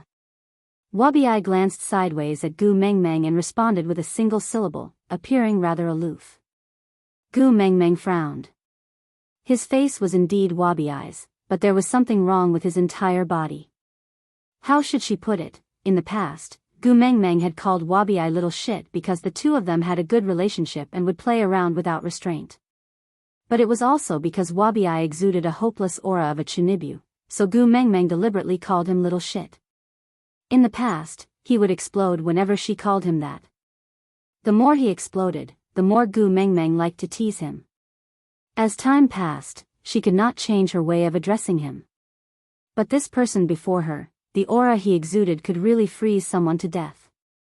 If one person had to be compared, it would probably be Snake on the eve of his rage, who had this kind of pressure. But there was still a slight difference between the two of them, because Snake would only emit a chilling aura when he was extremely angry, while this little shit in front of him was not angry but was intimidating. Even though he was clearly calm, no one dared to underestimate him. Gu Mengmeng bit her lower lip and sniffed Wabi-Eye. The appearance was similar, but the taste couldn't be exactly the same. Wabi-Eye seemed to understand what Gu Mengmeng was trying to confirm. He neither resisted nor cooperated. He just looked like he couldn't be bothered with her and allowed her to carefully confirm his scent. Gu Mengmeng sniffed carefully and exchanged glances with Elvis to confirm that the person before her was really Wabi-Eye. Even if Gu Mengmeng's nose was not accurate, as a beast king and a wolf, Elvis would definitely not be mistaken. After all, apart from Gu Mengmeng and Leah, Wabi-Eye was the one who had been by his side for the longest time. There was no way he would mistake that familiar scent. This person was the real Wabi-Eye.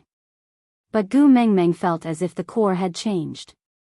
Wabi-Eye, where have you been these past few days? I didn't see you when I returned from the Moda Mountains. I was quite worried. Gu Mengmeng did not know why she could not call out, little shit, to the person in front of her.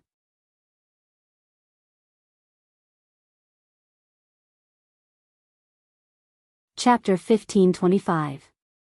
I went to retrieve some things stored elsewhere. Wabi-Eye's concise reply made Gu Mengmeng's heart turn colder. The person before her was not the little shit she knew. Even if they had the same body, they were definitely different on the inside. If it was little shit, he would have started bragging to her about his achievements on the Moda Mountains, pointing at her nose and asking her to kneel down and sing "Conquer." And not like now, with a dignified explanation that stopped Gu Mengmeng from asking any further. It seemed like he had explained, but in actual fact, he did not say anything. Instead, he gave off a feeling of, what does it have to do with you? This feeling made Gu Mengmeng feel like she had no right to continue asking. Little shit was her friend and a very sincere one. He would never treat her like this. Either something serious had happened on the Moda Mountains and she did not know about it, or this person before her was not little shit. Gu Mengmeng's imagination was running wild. She even started to suspect if little shit had died on the Moda Mountains and someone else's soul had transmigrated over to take over his body. But that did not seem right. Because if that was the case, how did little shit find her? And how did he know that Oriton was her family's tiger? Pursing her lips, Gu Mengmeng did not continue asking Wabi-Eye about what happened on the Moda Mountains. She knew he would not say it and she did not want to push him too hard and make things awkward. So she could only change the topic. Then did you see who injured Oriton so badly just now? Normally, with Oriton's status as Gu Mengmeng's guardian beast, the people in the beast world would have to give him some face. This was Sauter and half of the forces here were from the Wolf Clan. No matter who it was that beat Oriton up, the Wolf Clan would not just stand by and watch. After all, beating up a male from the Wolf King family was the same as slapping Elvis in the face. The Wolf Clan would definitely not tolerate it. But the truth was right before their eyes. Oriton had been beaten half to death. Wabi-Eye glanced at Gu Mengmeng from the corner of his eye. His expression was calm, but it was as if he was looking at an idiot. He breathed in speechlessly and said, "Cole." Gu Mengmeng's mind exploded. Wasn't it Cole? Besides him, who else would dare to do that? Gu Mengmeng stood up and wanted to settle the score with Cole. Elvis understood Gu Mengmeng's temper and did not stop her. He just carried her up and brought her along. The males of the Wolf King's family were beaten up. If he didn't beat them back, the Wolf King wouldn't be able to live in the future. But before they could take 2 steps, Wabi-I asked lazily, "Are you sure you want to go now?" Gu Meng Meng and Elvis paused and turned to look at Wabi-I. Wabi-I looked up at Gu Meng Meng and said calmly, "Don't you feel anything different about yourself?" "Ah." Gu Meng Meng lowered her head and scrutinized herself. She didn't find anything different, so she shook her head slowly and turned to look at Elvis. Elvis stared at Gu Meng Meng for a long time, as if there was something different about her, but he couldn't recall it at that moment. So the two of them turned to look at Wabi-I. Wabi-I pointed at the back of his neck, then looked at Gu Meng Meng with a faint smile. Gu Meng Meng turned around and showed the back of her neck to Elvis. "Look, is the mark on the back of my neck still there?" Elvis took a look and nodded.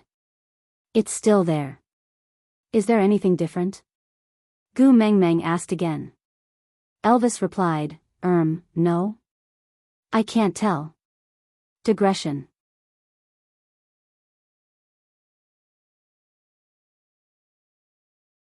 Chapter 1526. Wabi-I snorted, as if he couldn't stand Gu Meng Meng and Elvis acting like idiots in front of him. He walked in front of Gu Meng Meng and smiled coldly, before reaching out to strangle Elvis's neck. Gu Meng Meng jumped in fright and hurriedly said, "Little shit, what are you doing? Quickly let go."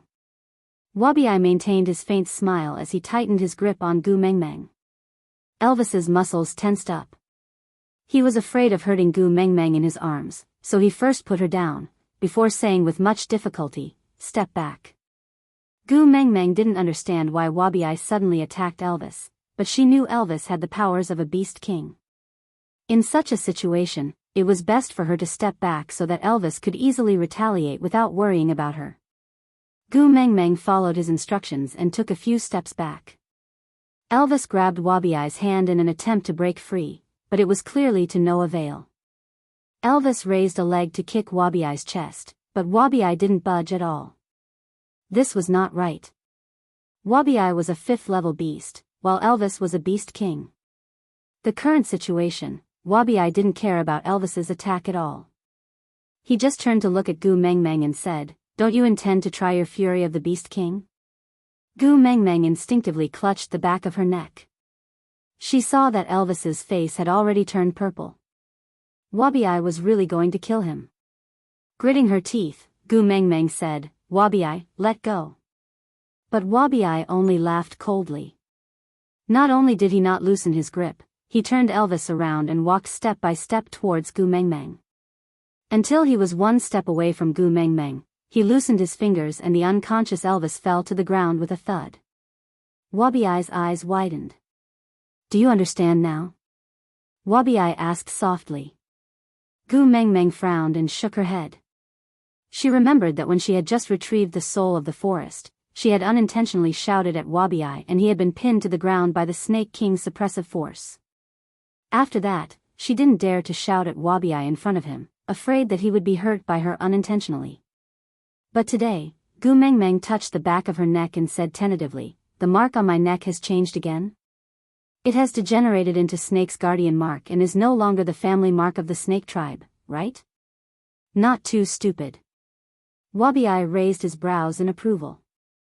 Gu Meng Meng knew that Elvis was a wolf and could not tell the difference between snakes, so he did not know the change in the mark on the back of her neck. But Wabi-I was a snake.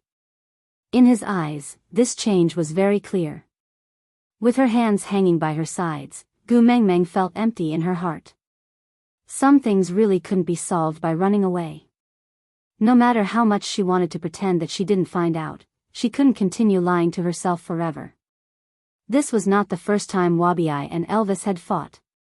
Before they went to the Mecca Desert, they almost killed each other. But a near miss was a near miss. Although their fighting style was ruthless, it did not carry killing intent. But just now, Wabi-I's expression was clearly that of, "It doesn't matter even if I kill him." Gu Meng Meng had always known that snakes were cold by nature. However, because little shit cared about her, he also took care of the people around her. She would do this to Elvis, not her little shit. Looking up, Gu Meng Meng gazed at Wabi-I quietly. You are not my little shit, and should not be Wabi-I either. Who exactly are you?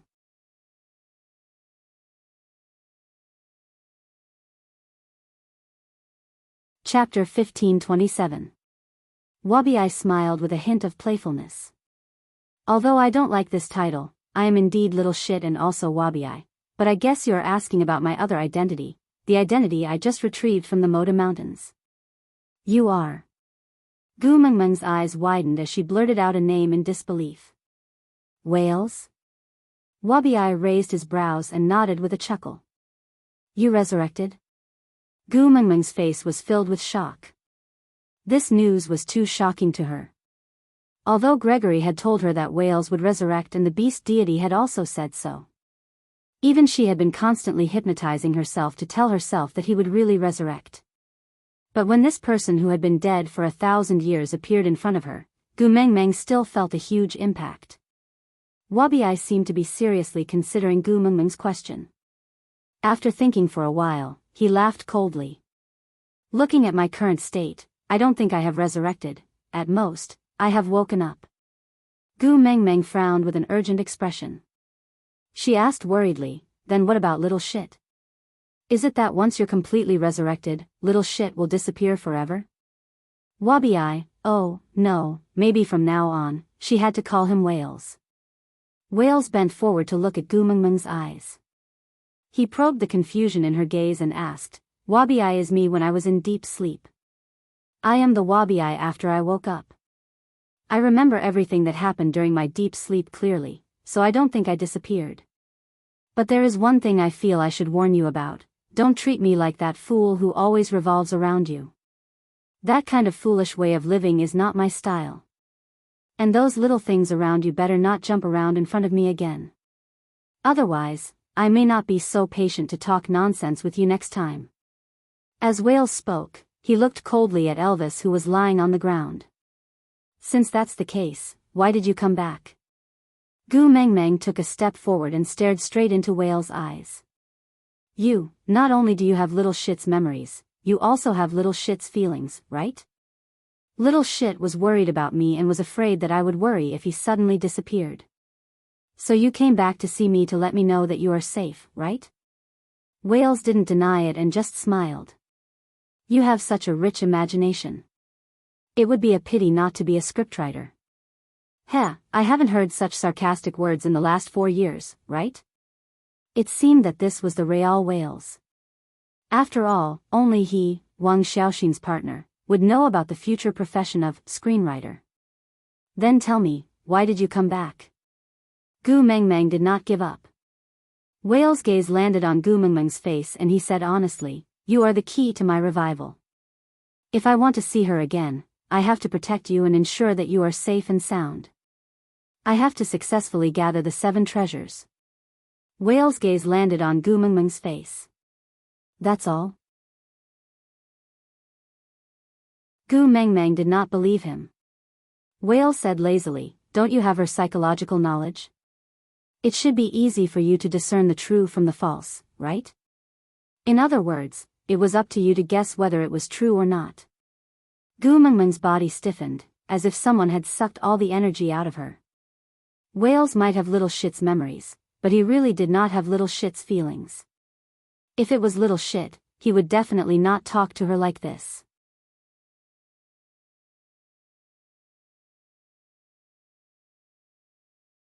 Chapter 1528.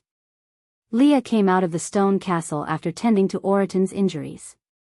He had heard the entire conversation between Whales and Gu Mengmeng, so he didn't say much. He just helped Gu Mengmeng move Elvis to a shady place. Don't worry, it's fine. Elvis will wake up soon. By then, we will go with you to settle the score with Cole and help Oraton vent his anger, all right? Gu Mengmeng nodded, her face blushing. Leah rubbed Gu Mengmeng's little head.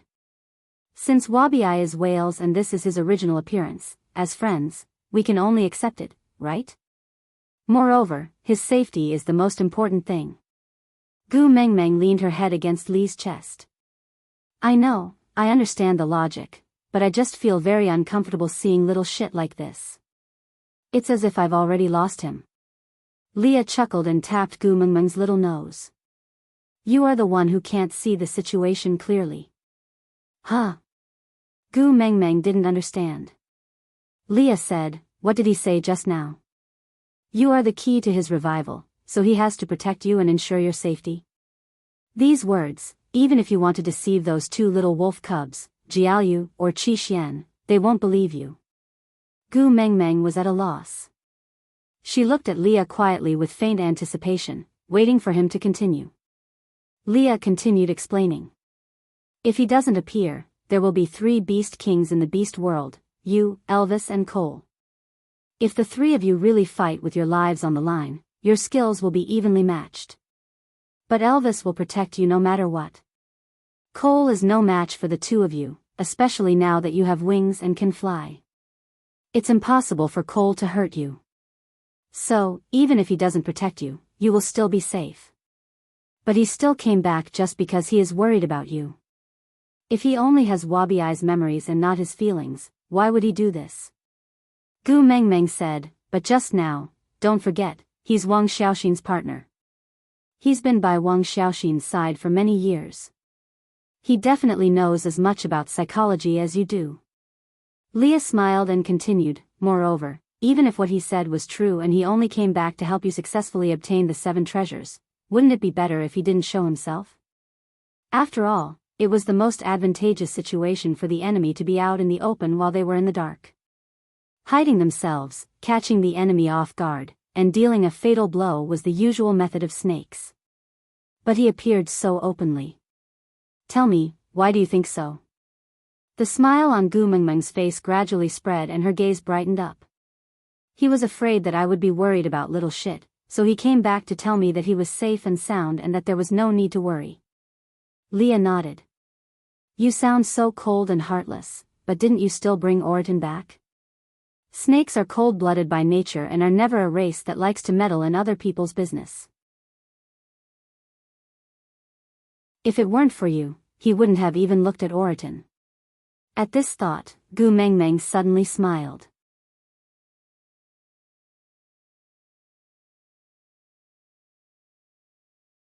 Chapter 1529. Seeing that the knot in Gu Mengmeng's heart had been untied, Leah also smiled.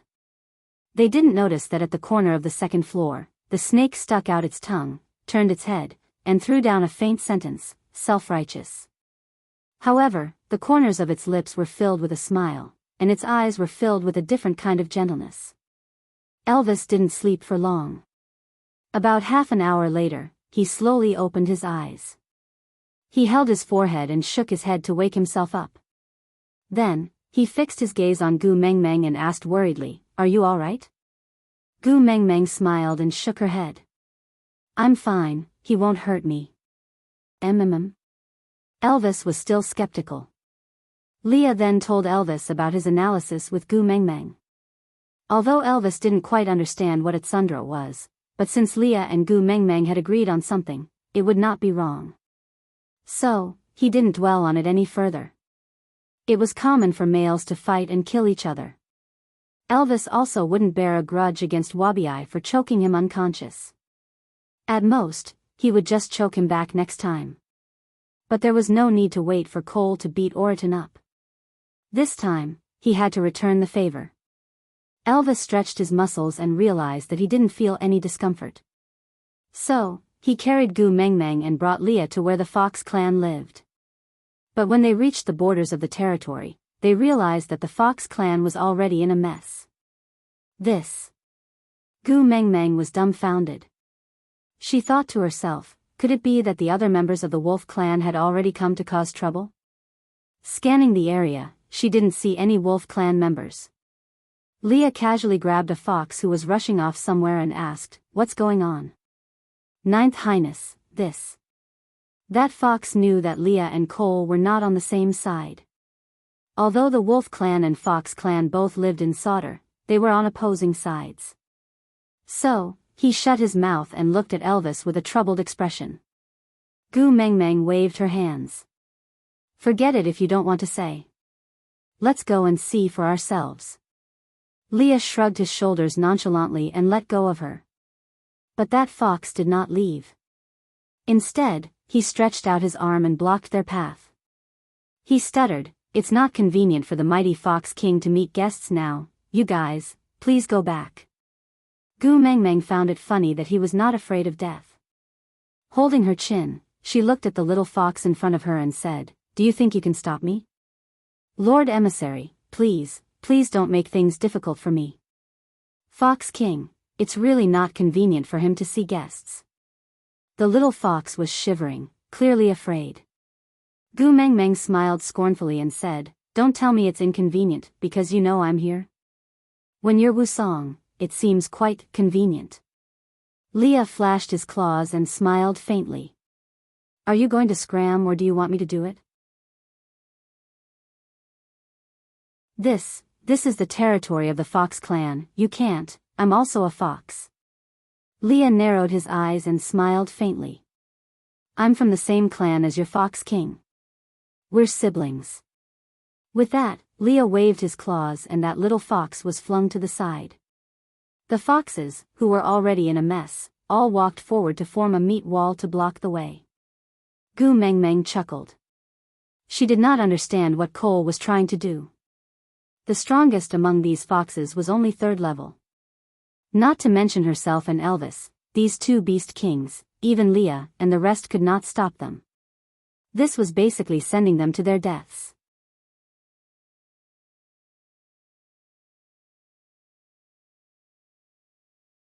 Chapter 1530. Great Messenger. Arnold stood out from the crowd and cupped his fists. The Fox King is seriously injured and unconscious. It is not convenient for him to meet any guests. Great Messenger, please forgive us and don't make things difficult for us. Seriously injured?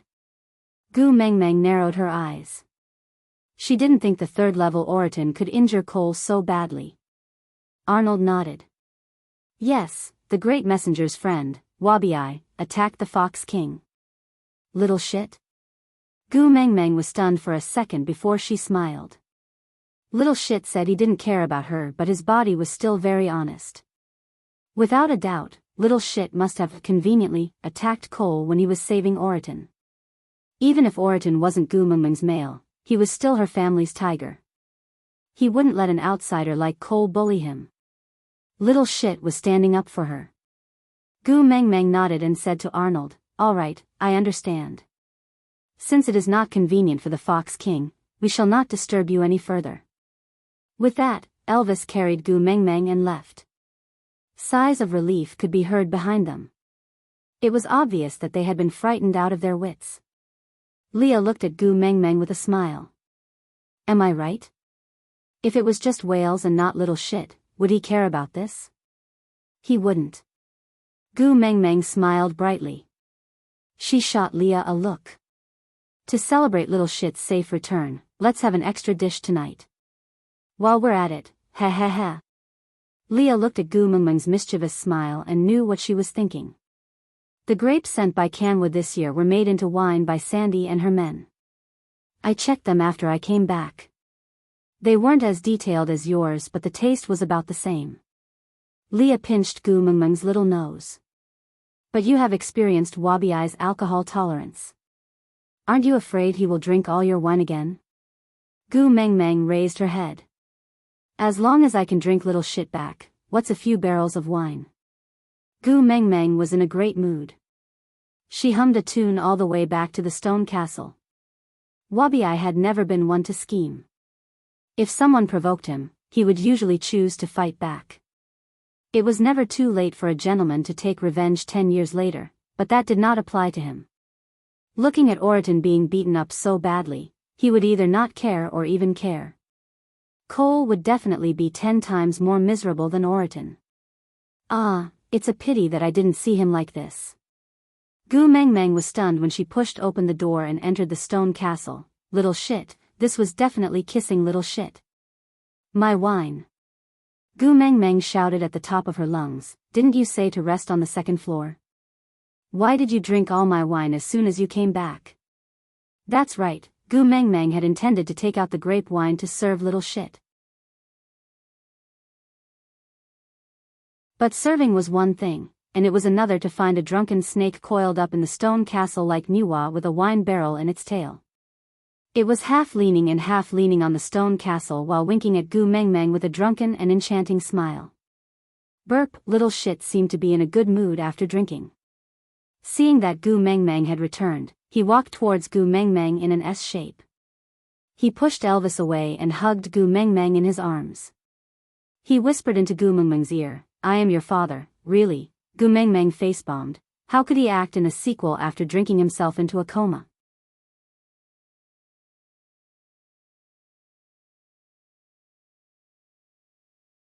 Chapter 1531. You don't believe me? Wales seemed unhappy. He raised his upper body and lifted Gu Mengmeng by the collar, lifting her feet off the ground, as if he was grabbing a little chick. He shook her for a while and watched Gu Mengmeng swinging around his hand like a pendulum. He chuckled and said mysteriously, "Look, you have snake's mark on the back of your neck, right? I heard he's dating you over there. According to that fellow's character, you won't be able to run away and you'll definitely have to marry him. I'm his father, am I also your father?" Gu Mengmeng followed Whale's words and thought, it seemed to be the case. Looking at the development of Snake and Gu Mengmeng in the dream world, there was probably no other possibility for her. But, how should she put it? Although they had the same face, the same name and even the same past experiences and memories, the Gu Mengmeng in that space was not herself. So Gu Mengmeng still felt that she could not recognize this father. "Sometimes, I really feel that your little mouth, haha. Tell me, is it because your mouth is straight or is it because of fate? You wanted me to lie to Cole and say that the reason I'm not afraid of you anymore is because I mated with Wang Xiaoxin. Hahaha, didn't I mate with her? If not, where did Snake come from? But, I can't find her." With that, little shit let go of his hand and Gu Mengmeng fell vertically. Elvis quickly caught hold of Gu Mengmeng. He frowned and looked at Wales unhappily. Gu Mengmeng patted Elvis's shoulder and shook her head, saying, "He has been holding it in for thousands of years. It's good to let him get drunk and vent his frustrations." Elvis did not say anything and just quietly placed Gu Mengmeng on the ground. Then, he sighed and quietly stood a step away from Gu Mengmeng, so that he could protect her when Wales went crazy again. Leah hugged Elvis's shoulder and said, "Put yourself in my shoes. If Gu Mengmeng insists on leaving through the doors of time and space tomorrow, would you stop her?" "Stop me?" Elvis gritted his teeth. "Leah, what if you can't stop her?" Elvis frowned and said, "Follow." Lee's smile widened and he asked again, "What if she doesn't?" Elvis's brows furrowed into a dead knot, but his voice turned cold as he said calmly, "Die." Leah nodded in agreement. "Both of us have the same thoughts." Wales was the same back then. But you know what happened in the end. That woman tore off the scales protecting his heart and dug out his heart. Elvis felt a tug in his heart as he felt a strange sense of empathy. He loved Gu Mengmeng and was willing to die for her. He was not afraid of death, but if the reason she wanted him to die was to leave, the so-called heart-wrenching and bone-biting was nothing more than this. Looking at Wales' wavering drunken state, Elvis suddenly felt a sense of empathy. He turned to look at Leah and smiled. "We are different from him. Xiao Meng is still soft-hearted." Leah nodded in agreement. "That's right. Our luck lies in the fact that Mengmeng's world doesn't have any worries that Mengmeng can't let go of, and that Mengmeng can't bear to see us. Therefore, although he is powerful, he is just a pitiful person."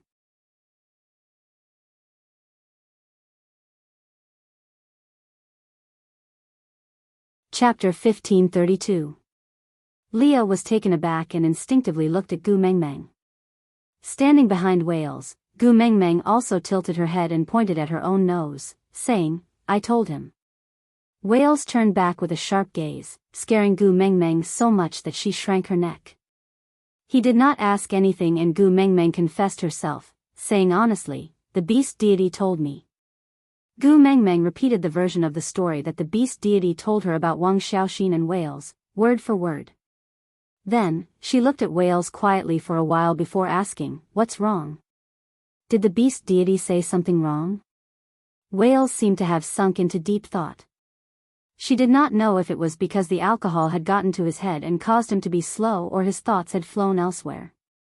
Anyway, he was just dazed for a long time before he suddenly laughed, a very joyful kind of laughter. He held Gu Mengmeng's shoulders with both hands, his eyes shimmering with tears as he asked word by word, "The beast deity really said that she was waiting for me?" Gu Mengmeng nodded blankly, saying, "What's wrong? Things between the two of you are not like this?" Whales slowly closed his eyes as tears flowed down from the corners of his eyes. His lips were still curled up with a smile that made one's heart ache for him. "Little shit, are you alright?" Gu Mengmeng's heart ached for Whales as she looked at him. Whales nodded and said, "I'm fine, I can't be any better. Knowing that she is waiting for me, I did not waste these 1,000 years. Come, Gu Mengmeng, have a drink with me."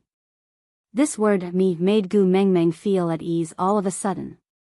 Regardless of whether he was called Wabi or Whales, he was still her little shit. Just like what Leah had said, if Whales was Wabi's true form, then she should accept him. Although he was not as cute as Wabi and was so arrogant and awkward, no matter what, as long as he was little shit, he was still her friend. Crossing 1,000 years and becoming friends with the husband of the previous messenger of the beast deity, Snake's father, this could really be considered as forgetting the difference in age. Gu Mengmeng raised her wine glass and clinked it with Whales without a word, saying, "A toast to you, to congratulate you on your return." Cheers. Whales didn't stand on ceremony either. He downed the cup of wine without leaving a single drop behind. Gu Mengmeng really wanted to say that wine was not sorghum liquor, it was really not the way to drink it. But little shit's current state. Forget it, as long as he's happy drinking, why bother with the method of wine tasting? Being carefree was the most important thing. Whales hugged Gu Mengmeng's neck and said in a brotherly manner, "Gu Tu-meng, help me do something. In the future, I will help you even if I have to go through mountains of daggers and seas of fire, alright?" Gu Mengmeng smiled. This Whales acted so cold when he came back, but after a few barrels of wine, his little shit nature was revealed. If she had known this would happen, she wouldn't have worried about him in the morning. She should have just fed him 2 buckets and see if he would still be so arrogant. However, as long as little shit could come back, she would not be angry at him. After all, when she first inherited Snake's memories, her personality changed for a long time. Little shit had only been awkward for half a day, so he could be forgiven. So Gu Mengmeng raised her head and said in a very righteous manner, "What's our relationship? Was there even a need to talk about this? Tell me, what do you want me to do?" Little shit chuckled and said, "To seduce Cole."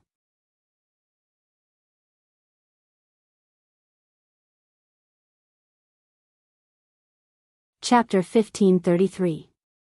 Whales waved his hands carelessly and said, "Who asked you to really sleep with him? TSK, so stupid, how can I push my own daughter-in-law onto another male's bed? Do you think I am a fool?" Gu Mengmeng suddenly felt speechless. Her relationship with Snake was very subtle, but she really did not seem to be worthy of being called daughter-in-law by Whales. "I just want you to plot against Cole once, to make him fall in love with you wholeheartedly, because only then can his heart be used." Whales smiled in a drunken haze, with the unique craftiness and malevolence of the Snake tribe. With a face full of schemes, he said, "Do you know where the spirit of the rocky cliffs is?" Gu Mengmeng shook her head, but she had a question in her mind. Could it be that the spirit of the rocky cliffs was related to Cole? Whales seemed to have seen through Gu Mengmeng's thoughts, so he smiled and nodded his head, saying, "The spirit of the rocky cliffs is a derivative of the soul of the forest. For a tree to grow, it needs to absorb nutrients, and Cole is that nutrient now." Gu Mengmeng looked at Whales in confusion. Whales let out a drunken burp, but didn't say anything. He only stretched out a finger and pointed at the air, saying, "The soul of the forest originally had 2 leaves, one on the left and one on the right. Both of them can save lives. They can grow flesh from bones and bring the dead back to life." "Yes, that's it. But, actually, it still has a 3rd leaf.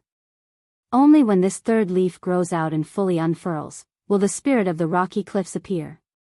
As Whale spoke, he swayed to Gu Mengmeng and placed both his hands on her shoulders.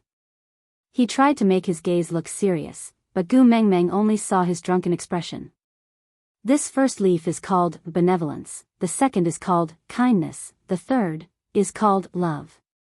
So, if you want the spirit of the rocky cliffs to appear, you have to make Cole fall in love with you, love you so much that he is willing to die for you. Only then will the third leaf of the soul of the forest unfurl. With that, Wales let go of Gu Mengmeng's hand and stared straight at his palm.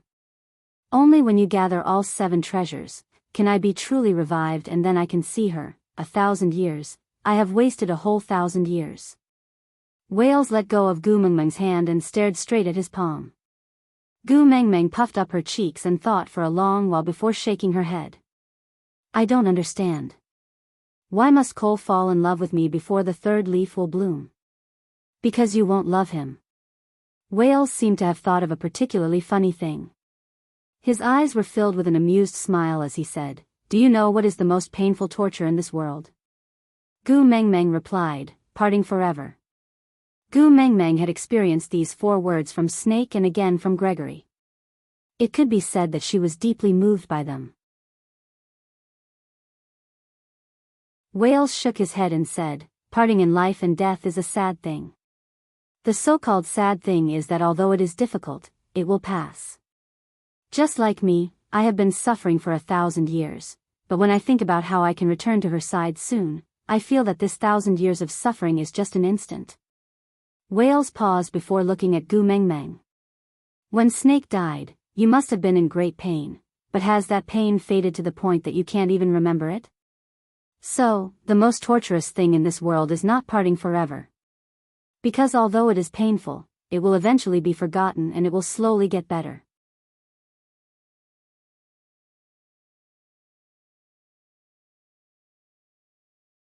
Chapter 1534. Wales laughed coldly and said, You can't get what you want. Gu Mengmeng was taken aback and did not understand what he meant.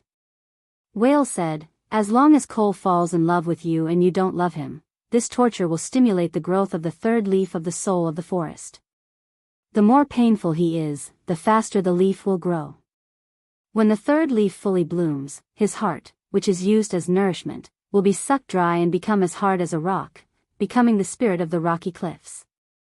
Gu Mengmeng frowned and her heart was filled with lingering fear. Not because of anything else, but because the soul of the forest had been placed on Qishuan's body from the start, Gu Mengmeng's brows were tightly knitted together. She had always thought that the 7 treasures were all life-saving items and did not expect the third leaf of the soul of the forest, which represented life force, to be such a deadly thing. Then when Cole placed the soul of the forest into Qishuan's body, did he know the truth or was it an accident? If he knew, why did he then place the soul of the forest into his body? If he did not know, impossible. Cole's understanding of the 7 treasures was far above Gu Mengmeng's. He could not have placed the soul of the forest into Qishuan's body without knowing anything.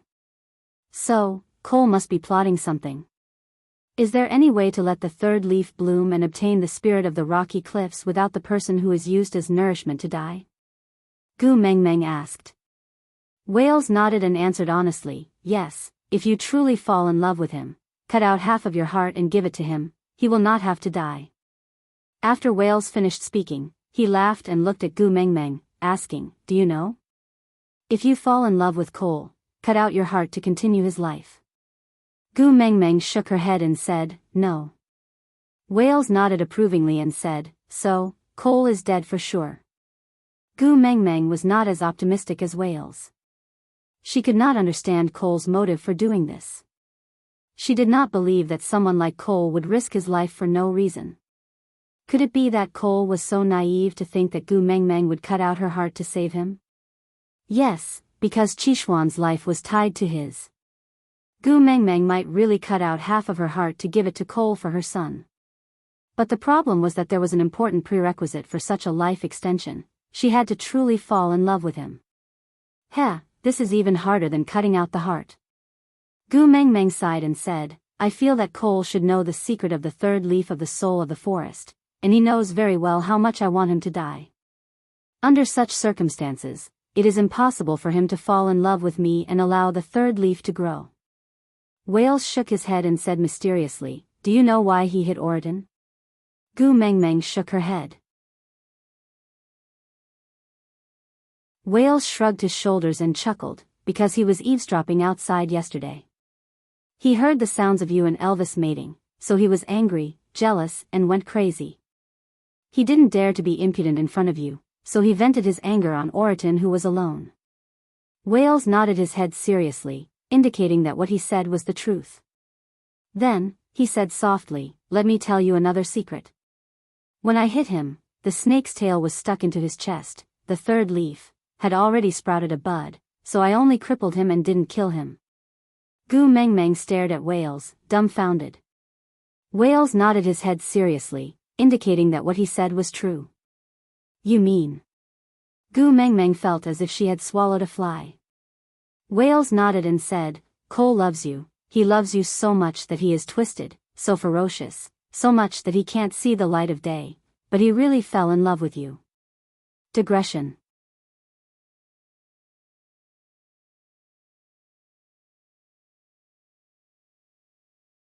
Chapter 1535. Gu Mengmeng pursed her lips. She loathed Cole and even hated him. Every time he used Qi to threaten her, her hatred and disgust towards him would increase. She wished she could skin him alive and break his bones. But, she still felt repulsed by using emotions to feign civility. Yes, it was undeniable that Wales was right. To the males in the beast world, not getting what you want was the most heart-wrenching thing. But this situation was really despicable and Gu Mengmeng did not want to involve herself in it. Wales stared at Gu Mengmeng for a long time and understood the repulsion in her eyes. He took 2 steps back and said, "Now we have 6 out of the 7 treasures, we only lack the spirit of the rocky cliffs. Gu Mengmeng, I beg of you. As long as you help me this time, I, Wales, will owe you for the rest of my life." Gu Mengmeng knew about Wales and Wang Xiaoxin's relationship. It would be an exaggeration to say that she could empathize with him. You would never know how painful it was until you were stabbed. When the beast deity first told her this story, she already felt that Wales was very pitiful. After knowing that Wales was little shit, this feeling was magnified by many times. Little shit was an important friend of hers. She could not bear to see him go through a love crisis and return after narrowly escaping death, only to repeat the same mistake and fail on the verge of success. She could not bear to see him fail on the verge of success. But, is there no other way to get the spirit of the rocky cliffs? Gu Mengmeng asked. Wales shook his head with a bitter smile and said, "If the second leaf of the soul of the forest has not bloomed, then we just need to change the provider. For example, the Birdman on the Moda Mountains is very suitable. Unfortunately, the second leaf has already bloomed and the soul of the forest has already fused with Cole. There is no way to retrieve it. Gu Mengmeng, you need to be moral towards good people. Why can't you do it to Cole? I know you don't like to make use of other people's love." Wales looked at Gu Mengmeng with pleading eyes. He said word by word, "But you have not done anything up till now. Isn't he still using his filthy thoughts to love you? Let me tell you, I am too familiar with the way Cole looks at you. I have seen this look countless times 1,000 years ago. It is a crazy obsession, a twisted possessiveness and a sick desire. Even if you don't do anything, he won't let you go." Oriton was just the beginning. He had used harming the people around you to warn you not to disobey him and not to anger him. What about next time? Who could it be? Huda and his brothers? Sandy? 16 golden hairpins? Or Leah, Elvis, or anyone else who can coerce you? Wales held on to Gu Mengmeng's shoulders with both hands and stared into her eyes. He said solemnly, "If you want to protect the people around you from harm, the best way is to strike first. Give him the illusion that there is hope between you and him.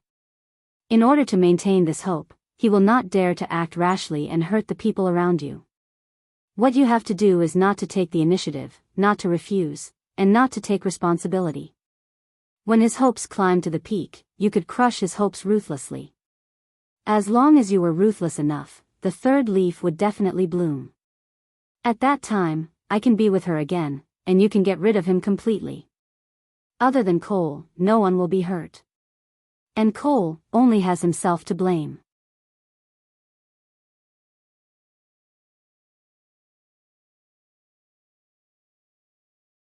Chapter 1536. She could not tell if it was because the purity of Sandy's wine was too low, or because Wales had the previous experience of drinking too much, so he could drink more than before. This time, he drank almost all the wine by himself, but he did not act crazily like the previous time. He just became more talkative, and his emotions became more agitated. Gu Mengmeng returned to her room and lay in between Elvis and Leah. Her two large tails covered her body, and she rubbed them from time to time. She stared straight at the ceiling, thinking about Wales' words.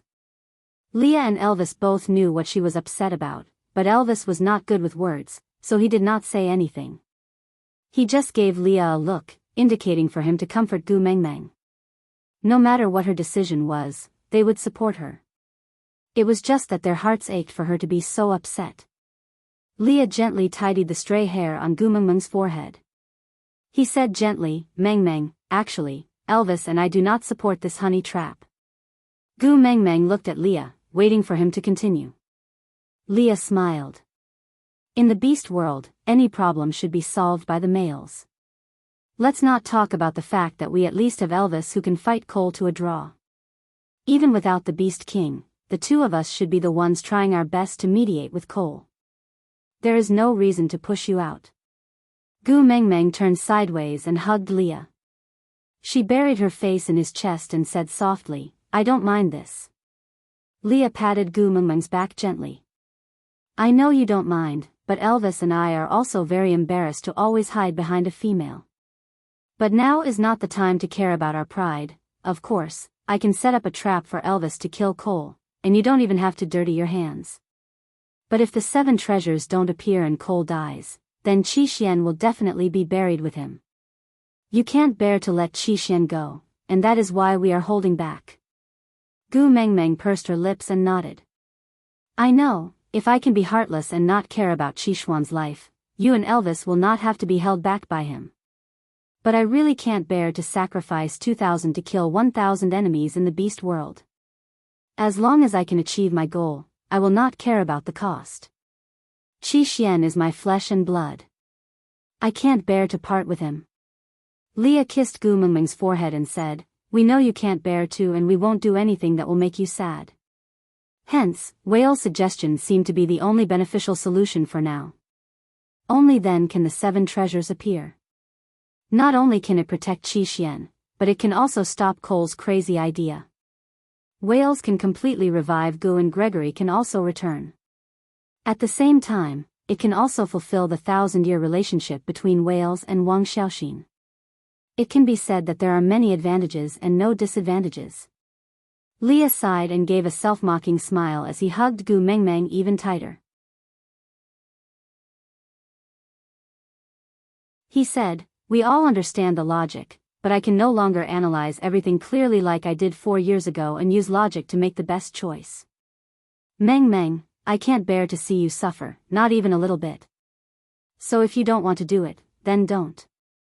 In any case, I'll be happy if that door never opens. Otherwise, I'll always feel uneasy. I'm afraid that if you walk through that door, I won't be able to find you again."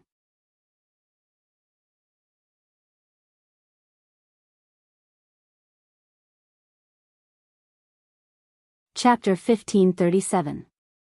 Leah laid out the pros and cons for her to hear, but did not make the decision for her. Leah was telling her that no matter what her final decision was, he and Elvis would support her unconditionally, and would help her deal with the aftermath as usual. So, she could do whatever she thought she should do. That night, Gu Mengmeng tossed and turned, unable to sleep. Luckily, Gu Mengmeng's body had 2 of the 7 treasures supporting her, so she was not too tired after a night of not sleeping. But the next morning, a commotion came from the stone castle's entrance, causing Gu Mengmeng to frown. These days, there were really not many who dared to behave atrociously at her doorstep. Elvis carried Gu Mengmeng down from the second floor and saw a wild wolf and a wild fox tearing at each other at the stone castle's entrance. The scene was bloody, violent and strange. It was as if a Samoyed and a husky had both contracted rabies and were biting each other to death. But the wild wolf and the wild fox's battle was much more violent, and the scene was even more chaotic. Fox King is so imposing. Did you come to my doorstep to bully me? Gu Mengmeng's lukewarm words successfully stopped the battle. The wolf and the fox bared their fangs to intimidate each other, and slowly retreated to the sides under the orders of their respective kings. Cole's face was pale, and even though the wounds on his body had mostly healed, he still looked miserable. It was obvious that little shit had not been merciful yesterday. If not for the fact that the soul of the forest had a third leaf on his chest, little shit would have killed Cole in a moment of hot-headedness without caring about Qishuan's life. Cole could be considered lucky to have escaped this calamity. Ah Gu, you went to visit me yesterday, right? Cole's eyes seemed to be able to automatically block out everyone else, and only look at Gu Mengmeng. His smile was deep and sickly, and his voice was filled with anticipation and carefully trying to please her. Gu Mengmeng took a deep breath without anyone noticing, and nodded. Yeah, I was stopped. A smile bloomed on Cole's face, and he was overjoyed. I have already killed the person who stopped you. I skinned him to make a cloak for you. You can wear it this winter. I have already given the order that no matter when, as long as you want to see me, no one will dare to stop you. The one who stopped her was an orc, not a wild fox. Gu Mengmeng's stomach churned and she frowned unhappily. Don't you know I went to settle scores with you yesterday? I know. Cole was still smiling and answered matter-of-factly. If he didn't stop me, you might not be alive to talk to me today. But Cole was unconcerned. He just took a step forward and said, who knows? Maybe you couldn't do it when you saw how badly injured I was yesterday. He caused me to lose a chance to show weakness in front of you and gain your pity. Gu Mengmeng laughed coldly in her heart. Cole really could not differentiate between friend and foe. She was a person who wished for nothing more than for him to die. She could dig a bloody hole in his chest without blinking an eye. Even a fool could tell that the person who stopped her yesterday was sincerely protecting Cole. Otherwise, who would dare to stop two beast kings? Tell me, why are you here today? Gu Mengmeng pointed at the ground full of wolf foxes' corpses and said, surely you didn't do this just to dirty my place.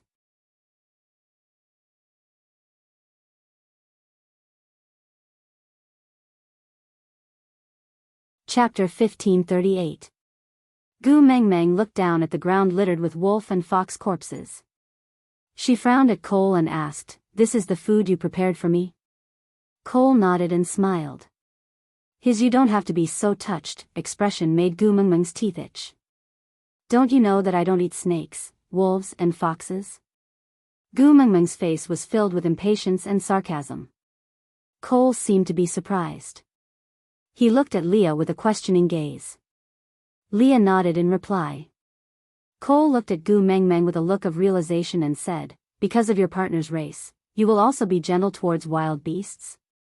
But ah Gu, as the messenger of the beast deity, if you take the lead in not eating wolves and foxes, then others will not dare to offend you. This way, foxes and wolves will overpopulate and lack natural enemies. Maybe in the future when you walk outside the tribe, you will see wild wolves and foxes running everywhere. Gu Mengmeng choked and was a little speechless. So, Cole was saying that as the messenger of the beast deity, she would be a picky eater and disrupt the ecological balance of the entire beast world? Strangely, Gu Mengmeng thought of the Empress in the past television dramas. When the Emperor was eating, she said that he had eaten 3 mouthfuls and should stop eating. When the Emperor was drinking soup, she said that he had drunk too much and should stop drinking. The Emperor said, he, Empress, let's sleep. The Empress said, Your Majesty, you have to work hard and not be obsessed with women. If I were the Emperor, I would not like the Empress either. Gu Mengmeng looked at Cole like how the Emperor looked at the Empress. Standing on the side of justice, occupying the moral high ground and doing it for your own good, as a weapon to coerce all your actions. This Cole really treated himself as Gu Mengmeng's first partner. Did he think Elvis was dead? Gu Meng Meng snorted in disdain. She turned to look at Elvis and asked, "Hubby, if I don't eat wolves and foxes, will the situation he mentioned really happen?" "No." Elvis answered calmly and said, "If there are too many foxes, I will order the wild wolves to kill them.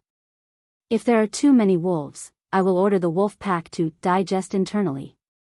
As for the snakes, they have lived in the Snake King Valley for thousands of years and have their own ecological cycle. They don't need outsiders to interfere." This outsider was naturally referring to Cole. Leah added, "Elvis is right, after all, that Lord has already awakened, so the Snake Clan will naturally be under his command. Even if he's not free, there's still Meng Meng, the Holy Virgin, to take care of him. How can it be someone else's turn to bark?" She was scolding Cole for being a busybody. With a glance from Elvis, the wild wolves dragged all the corpses at the entrance of the stone castle away, clearing up the area. Although the corpse had been dragged away, the ground was still stained with blood. Gu Meng Meng clicked her tongue and said with a displeased expression, "I wanted to spend the winter in Sauter this year, but now it's a mess and there's the smell of blood everywhere, so annoying. I'm leaving, I'll be returning to St. Nazaire this year to spend the winter." "Ah, Gu." Cole did not expect Gu Meng Meng to be chased away by his ruckus, so he called out anxiously, "I will help you clean up the place and make sure there is no smell of blood." This year, it was better to stay in Sauter for the winter. After all, there's an underground tunnel here and you can still play with Sandy during winter. You won't be too bored, right? Gu Meng Meng looked at Cole, as if she was thinking about something. You're tuning into the Dreamy Love Stories YouTube channel. Don't forget to subscribe and join us on this journey to catch the most captivating stories.